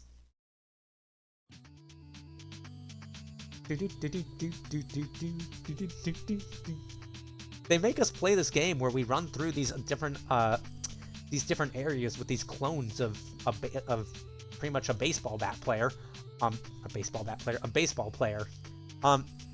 We can beat them. We have our own little set of like attacks as Boxer, but it's strange because now we are in just a different game. I genuinely have no idea why. Like, okay, you are in my chat calling Boxer your beloved and Ballman your beloved. I have zero idea why. Boxer seems to be the hero here, but anyways, whatever. We can fight them, but it doesn't really do anything. Also, I just realized this is on the website, so it does not loop, whatever. Play it again. Now we get to hear this. As we get to a boss fight, where Ballman says we have no chance to succeed, and we fight a billion of his clones. This is a scripted to lose fight, and we just immediately lose. We can't beat him up. He's the hero, but I find Ballman so silly. He looks creepy. What's with his face? It's so sunken. I don't know about... He might be a little too creepy for me to call silly. But anyways, after it ends, we lose, and our character, the Batter, the real Batter, not Ballman, puts it down and says, "This is so stupid." And then we head back and meet Zachary again. Why that happened? I have zero clue. But it did. And I don't appreciate this freak. Yeah, maybe you do. I don't. But anyways, now we're here, and we are back as we're back as the batter. The last line we hear before we see this is, "Today, Mom picked me up," presumably still from this child who keeps talking to us. We're back to the starting room. Zachary is here, and he warns us that the end is near, and that the save block behind us is our last. It's our last chance to save and buy some items before we go face the queen. Now is my last chance to say this. Who is Zachary? This is the last time that we see him. We are on our way to go kind of destroy the world. Kind of a little bit of a spoiler, but we've been destroying various places all the whole time on the way here. And Zachary has been with us the entire way. He's been buying and selling items from us. But he has never gave his input on anything that's happened so far. It's so strange. What is the point of him? He seems to have stake in this world. He owns an entire carnival. He has friends in this world. I didn't put anything about it in this presentation because, I was rushing to get it done, and I couldn't really finish everything, but there's a point in this game where you can actually kill somebody who's close to him. If you go through all these if you go do all these secrets, you can find a secret boss named Sugar, who he has some connection to, but it's never explained, and he clearly knows her and cares for her. But when you kill her, all he says is, "I suppose it's better that way." Wait a minute.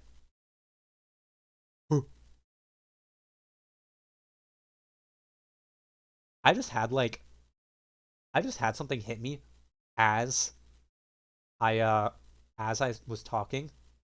We'll talk about that later. I just made a discovery in the moment. She's in Pablo's sugar cave. Yeah, exactly. Yeah, I did actually play through. I did beat her. But I just did not put her in this presentation because I was already running out of time.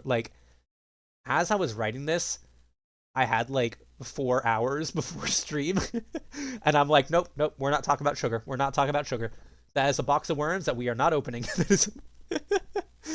And I was just like, nope, we need to finish this up. We need to start working on the presentation. Stream crunch. Oh yeah, no. Okay. When I started stream, I had finished this presentation about 5 to 10 minutes before. I hope you realize that. I was so close to pushing off this. I pushed off the stream 30 minutes. I still nearly missed it. I feel that so bad. Yeah, I literally have not. It is literally how I felt in high school procrastinating. Which, I spent a while on this. It's not like I pushed it off until the last second. Because, I started writing the, sort of script. I say script because it's still just it's still just a collection of bullet points that I want to talk about, and gather my thoughts on. I started on Monday. Today is Friday. And I, Monday, Tuesday, Wednesday, Thursday, I was all pretty busy. Typing up your essay 5 minutes before class, that's literally what it felt like. That crunch time feeling I have not felt since high school.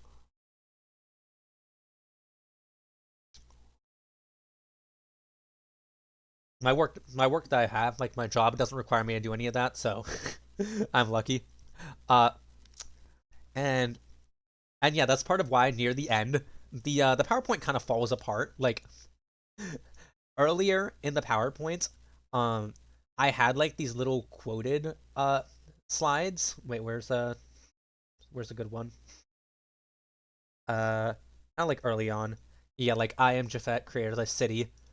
I had these, and that was planned to be I had planned to have those sprinkled in throughout the entire way, but eventually it just turned into image with matching background, image with matching background, image with matching background, image with matching background, and then just became that over and over again. Because I'm okay, nope, we don't have time for this. Over time, the quality of my presentation dropped. Very much like my actual school projects. Playing off via Google Slides. Yeah. And actually, hold on the next slide, you could also tell it kind of fell apart a little. Damn, this YouTube essay is running long. I know, right?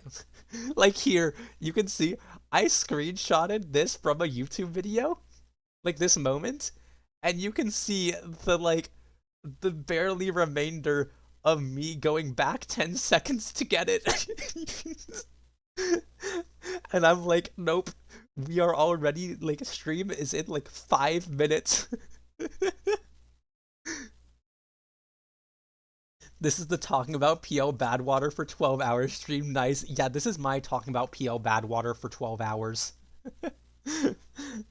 Anyways, by the way, now it's time for the part that I wrote down a lot of text for. This is a part that I don't really have a lot of screenshots for, instead of having a lot of text. So this is a spot where you guys are going to get to hear me voice acting a lot, along with my normal speaking. Anyways, finally, last time. Chapter 1, The Queen. And we get to see a giant moth that came and fit on the screen. What that indicates, I have zero idea.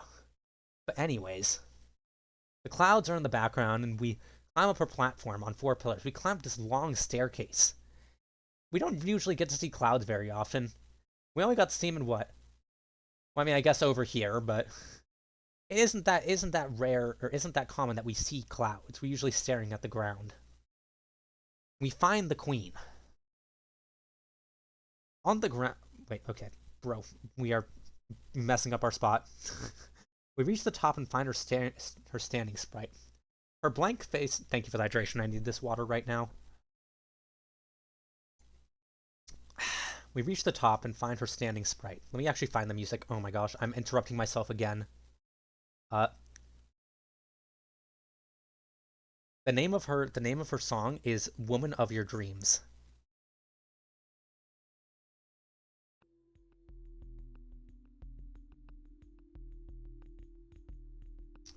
We reach the top and find her standing her sprite. Her blank face looks a lot like us. She has no eyes. She's in a dress and her hair seems to coil around her. It's almost like Medusa's snakes. Very curly. And her hair is mostly white, but her skin is very gray, almost cold and clammy. For the first time, we actually get to hear a narrator. It just says, the first thing she said was... When she speaks, her voice is hundreds of whispers.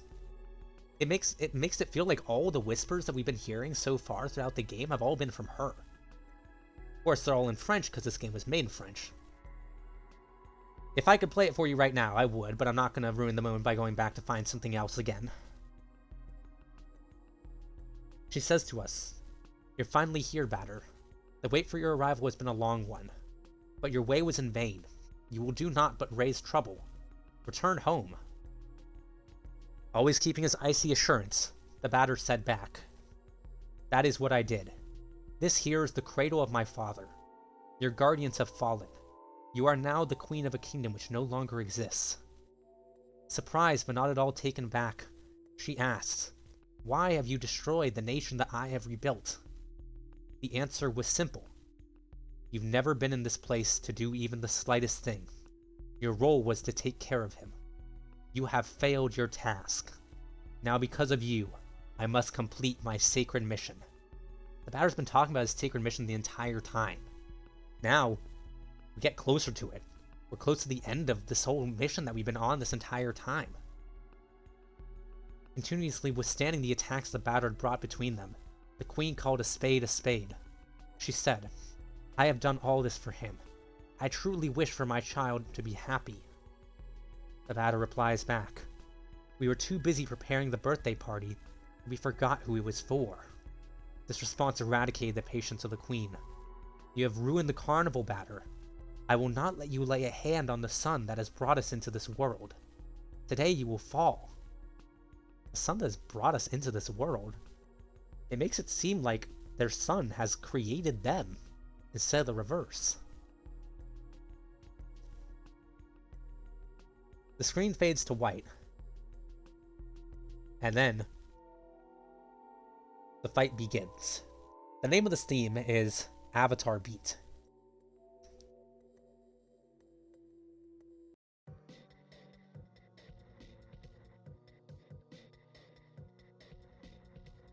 Behind her, she appears like she has her own add-ons. The add-ons that have been aiding us throughout this game. Seems like she has her own. It makes it seem like she's much closer to us than we thought. Instead of rings like we have, they're complex structures that bend around her. They almost look like a gate that she's guarding. Her music is probably my favorite boss theme. It's regal. There's violins, a piano, and a chorus in the back. And these slight drums that almost kind of seem related to a xylophone. Something that seems relevant soon. It really feels like you're standing against a regal authority. During the fight, we hear her voice whispering to us. She starts just saying random phrases to try and dissuade us. There's nothing but the void after me. I am gravely disappointed in you. He loves you not. You don't even know his first name. Have you filled your life with beauty?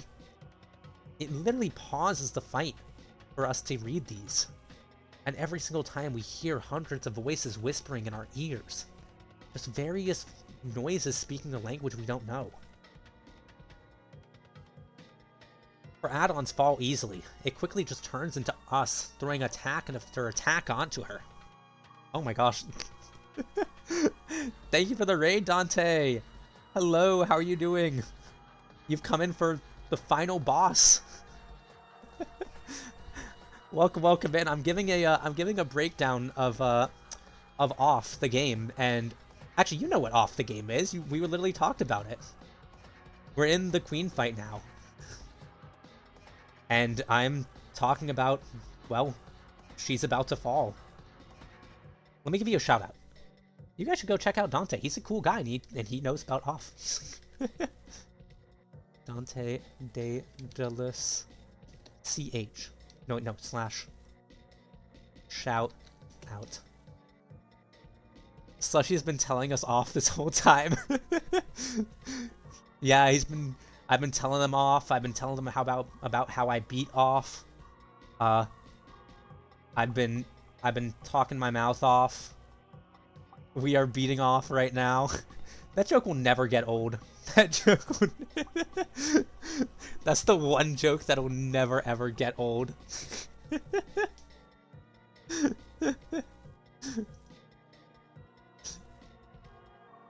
Okay. Anyways, Dante, what were you doing? What were you doing? It's never getting old, just like Hugo. No, that's rude. And spoilers.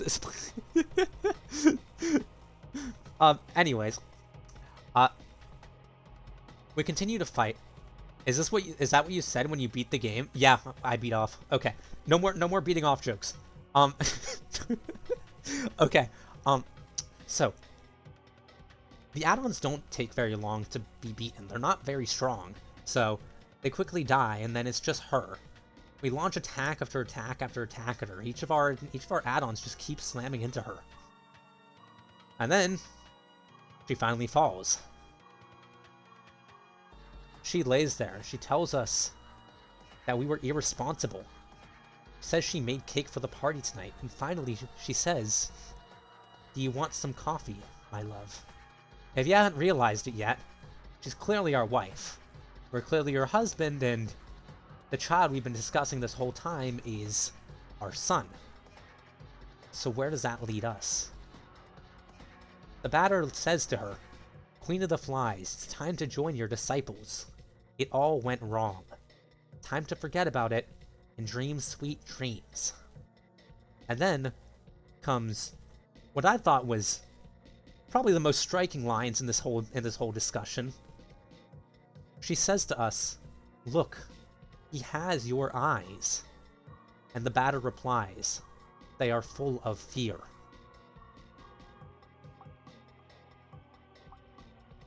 The screen fades to black, and we see Chapter 0, the batter. It's really the end now. We're put back in the beginning room. As we walk through, we enter the normal bedroom that we usually do, and finally, we ended up in the Red Room. We've seen this room before. It's definitely a room we've seen, we saw it every single time we beat a boss. And now it's time for the music to stop, because now we get to hear the song that plays. It is Hugo's song. The name of the song is, hold on, let me find it. Where is it? The Race of 1,000 Ants. And it is, well,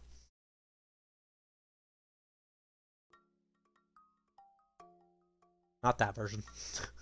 Sorry.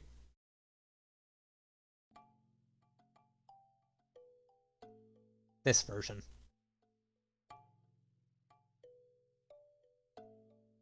This is actually not the version, but it is about to be.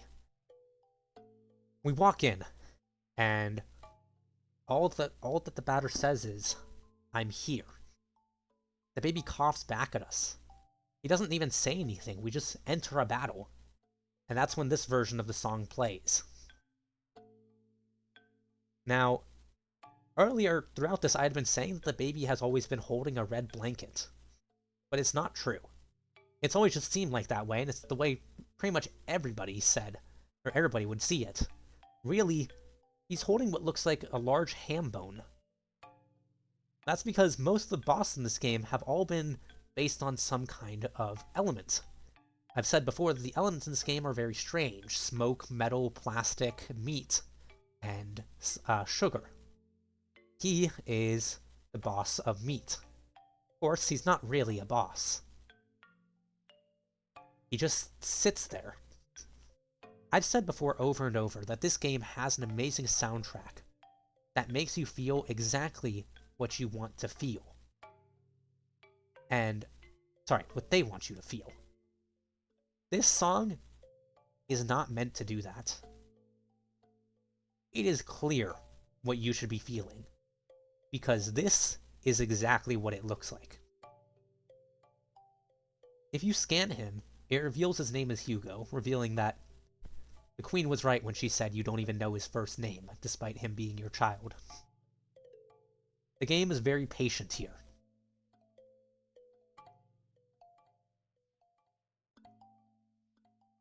It knows that you can't run away from this. You are staring down a child that you have to destroy.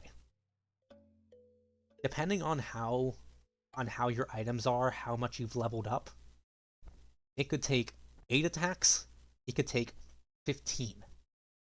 But you have to repeatedly hit this child. And you just keep hearing the song as you do.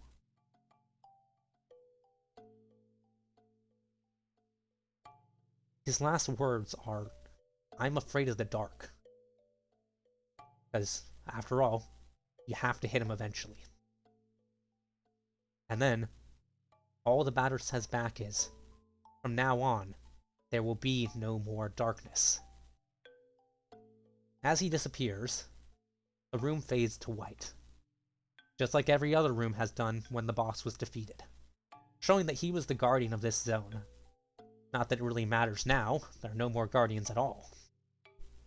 The entire world is white at this point. All that's left is a door that appears behind Hugo. We walk through and there's a hall. It leads us to one final room, with a singular switch. The judge appears behind us. I should probably stop this music now. Hugo's already dead, and that's when the music stops. I'm not sure there is actually any...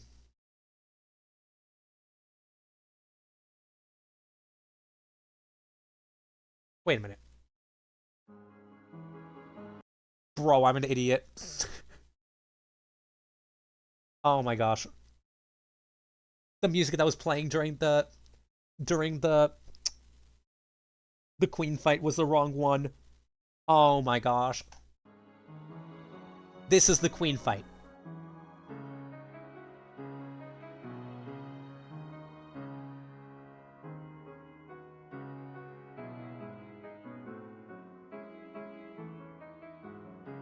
Avatar Beat is the song that's about to play.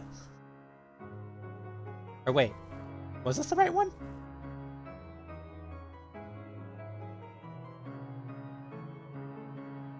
I don't know. I might have gotten it wrong. Okay. We've had a billion mistakes thus far. One more does not matter.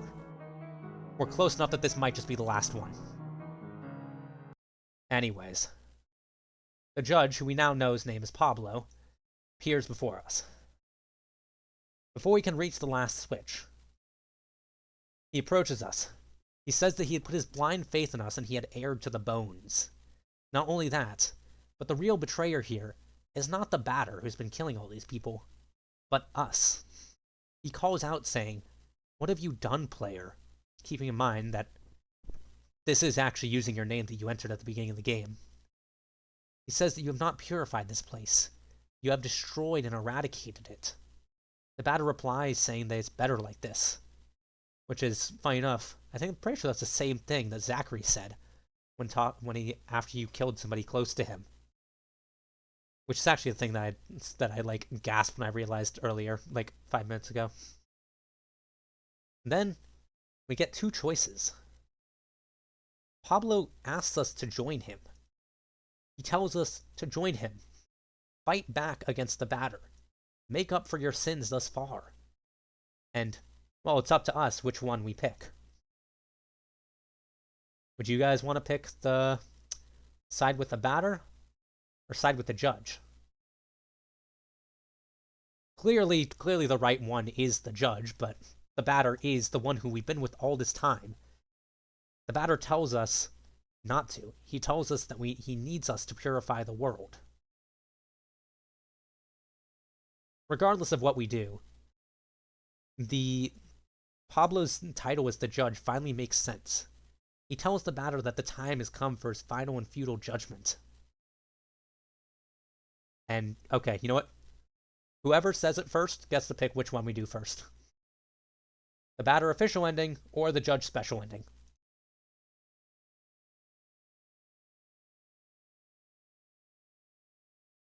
It's for whoever wants to put it.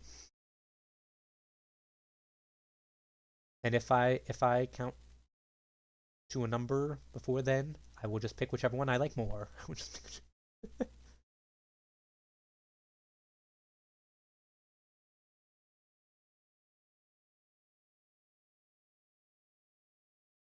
Okay, we're going with the judge. Nobody said anything. I didn't give you guys that much time, but who cares? We agree to join the judge. He tells us that even though our choice was pathetically useless, he thinks it was the right one. Then we get one of Off's best moments. The one that Bad Batters is currently yelling about. The bad batter. We enter a fight with the batter, playing as Pablo, the judge. But this time, the batter looks different. He doesn't look like he normally does in his fights. He doesn't have the add-ons. He doesn't have his baseball bat. Instead, he's this.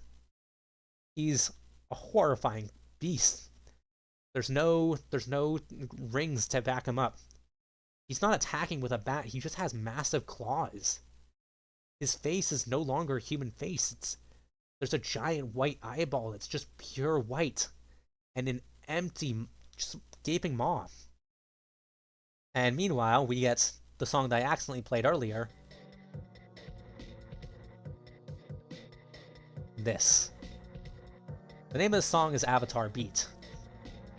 Not the one that was supposed to play during the Queen. We fight him as Pablo. Somehow, through all this, we managed to win. Something of note here is everything this says about us. What are the implications of this? Was this who we always were? If we look like this monster, why didn't all the Elsen run away? Why did we always see ourselves as a batter? Mortis Ghost said in an interview that during this fight, the batter doesn't physically change. It's a shift in perspective. But what does that mean exactly? A shift in perspective can mean anything. One thing I thought when I first played this game, and I didn't know that was something that the creator had said, was I started wondering if That's what we look like in every fight to our opponents. Like, walking around, we look like the batter. But as soon as we entered this fight, everyone would see this horrifying beast staring down at them. Maybe that's why, I thought maybe that was why all of the Elsen would literally explode into smoke when they saw us. Well, somehow, us helping Pablo, we take down the batter, or the bad batter, as he became named. It is. We kill him. Before he dies, he tells us that it's too late. Everything is lost. But Pablo says it is preferable to his victory. And then we get left with the line, hence, nothing remains except for our regrets. This is the unofficial ending, and it's clearly not a good one. It's still a bad ending. There are 4 existences left in the world. Us as the player, Pablo, the cat, Zachary the merchant, and the single Elsen who survived purification in Zone 2. It's a very hollow ending. Nobody gets what they want. The entire world is destroyed. Zachary still has strange intentions we don't know about. And the cat is left to roam an endless wasteland forever. We see him walking through various zones, endlessly. There's a song that plays over this, but I'm going to hold on to it for now, because it's important for the actual ending.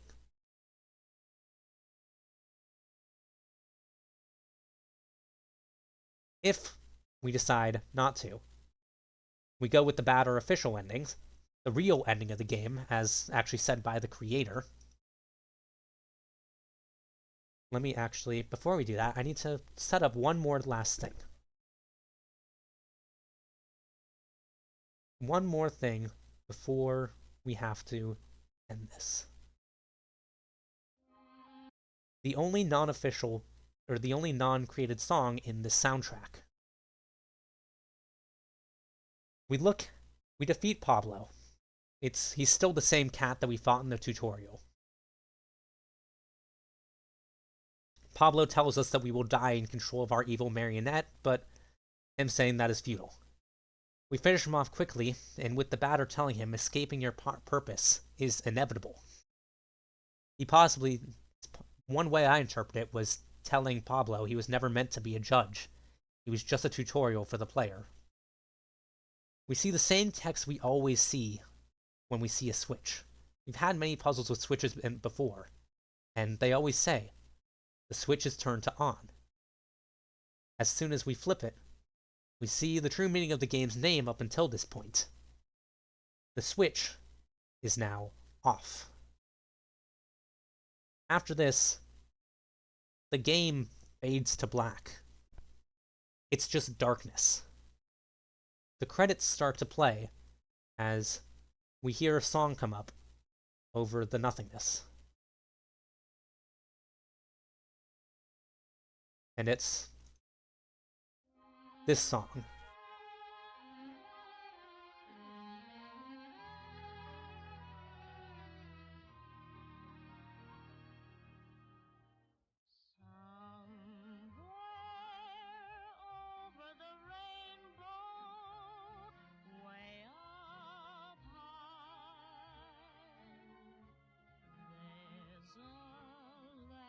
The song is Over the Rainbow by Judy Garland. It was the film version of Wizard of Oz that released in 1939. The song was specifically chosen because, well, I assume, it has themes of escapism. It ties into what the batter has been doing this entire time. It's possibly indicating that what he's been doing here is the ultimate form of escapism. He ended the world so nobody would feel any pain. He constantly called it his sacred mission, but it never really felt sacred, because we never had that But whatever. Even if it was never sacred, it was pretty clear that it was sacred to him. And this is where it's kind of revealed why. He said to Hugo before he died, "There will be no more darkness." This was really his way of getting rid of all the darkness. The entire world got purified by this.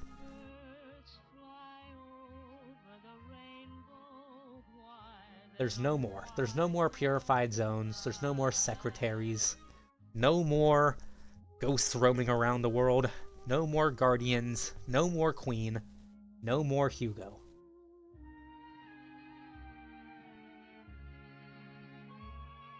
Ties into the themes of the game really well, and really lets you think back on what you've done as you sit there. The player has to sit through this. I don't know if it's intentional, but when I played it, as soon as this happened, I saw my face in the reflection of the screen. It was an almost... I don't know how to describe that moment, but it was really something seeing your own face after you switch that just ended everything. You entered the game with an entire game, and games are often just worlds at your fingers, and all you did was end it. Not ending the game in the good way where you reach a happy ending, just ending it completely.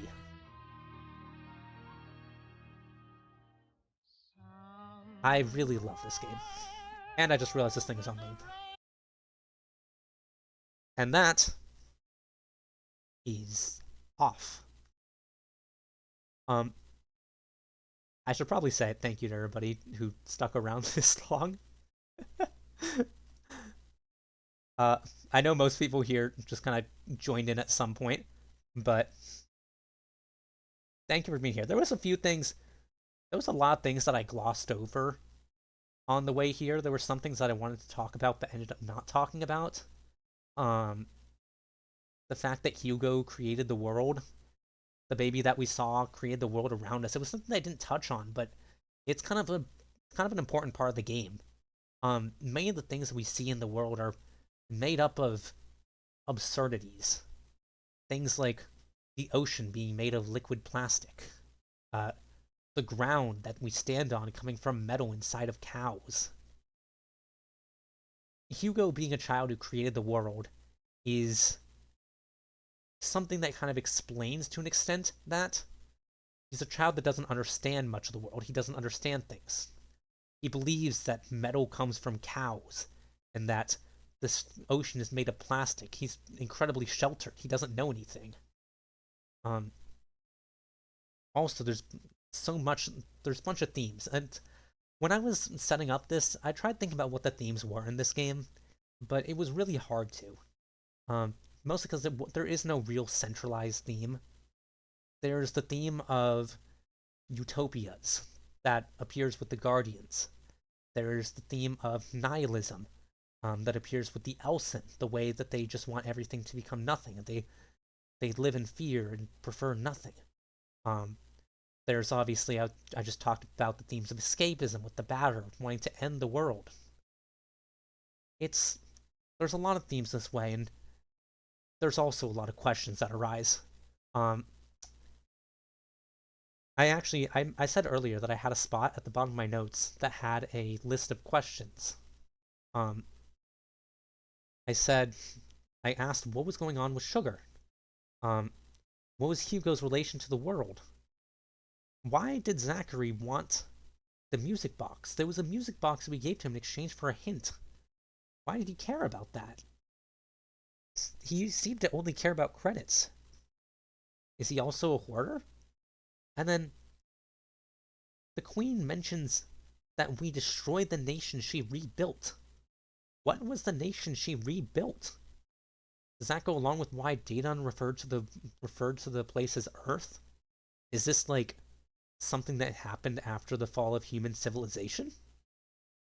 And then, secondly, I say secondly, but this is like a bajillionth, Um, when the queen talks to us, we say to her that we were too busy preparing the birthday party and forgot who it was for. That would imply that the batter has been preparing the birthday party too. So, I assume that the birthday party meant creating the world. Was the batter responsible in creating the world too?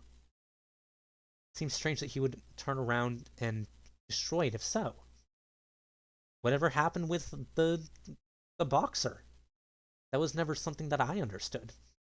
It seemed almost like some kind of father relation to the batter. The way that we saw Ballman.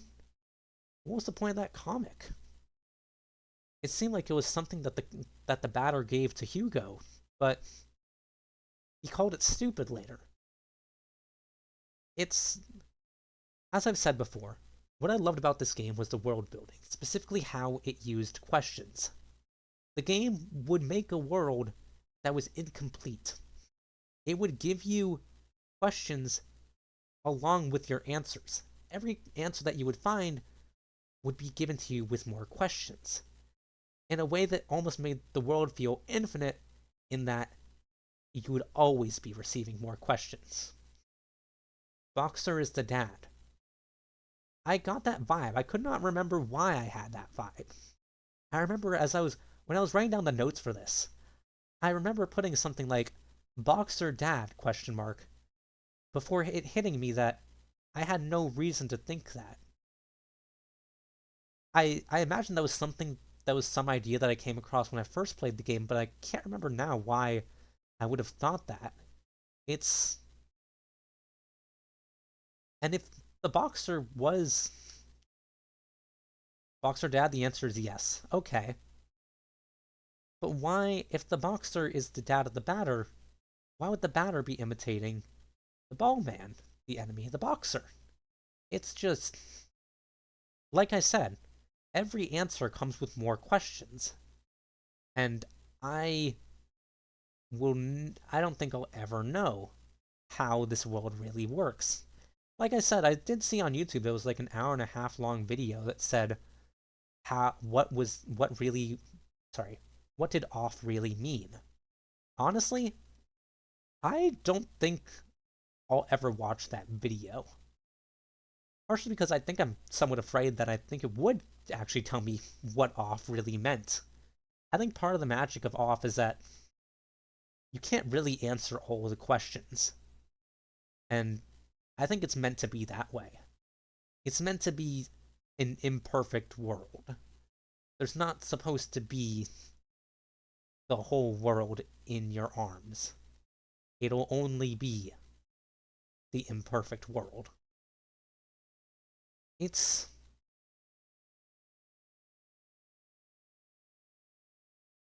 a really good game is all I have to say. It's a really good game. I didn't actually expect I want to talk a bit more also about my gripes with the game. And I remember when I was writing the script, um I remember thinking to myself that the game might potentially not be worth it. In that I had my gripes with some of the gameplay, and I thought to myself that um, it's possible that it might not be that the world building might not be worth the gripes I had with the game. But going over it again and doing this like speech and presentation, I really changed my mind on that one. I know there was one YouTuber who really did say that it wasn't worth it, but I think I would really healthily disagree with him. I think off is very much worth it. But whatever.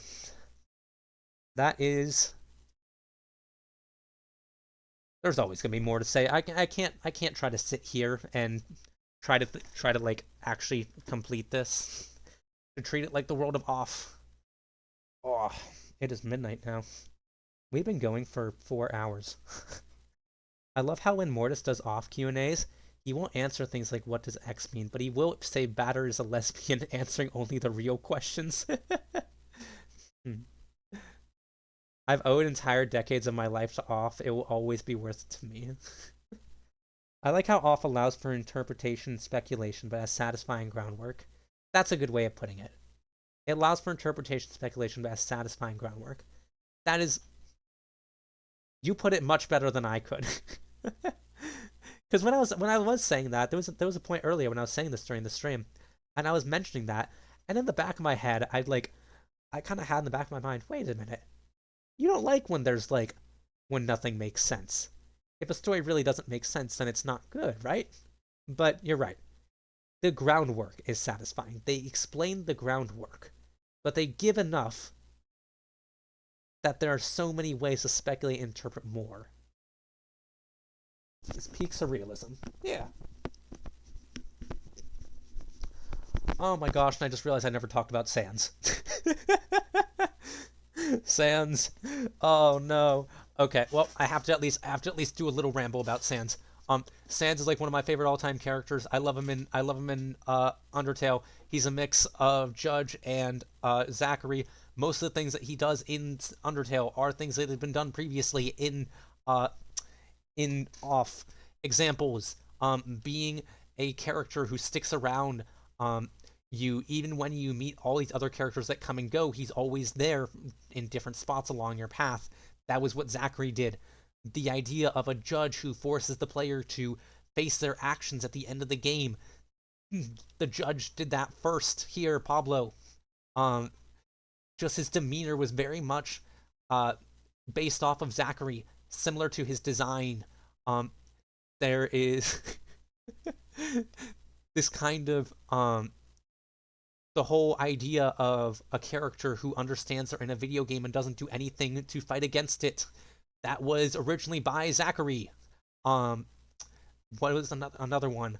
I can't look. I want to say that I almost said that the idea of having this really mysterious character, but I just realized I was going too far before I said that.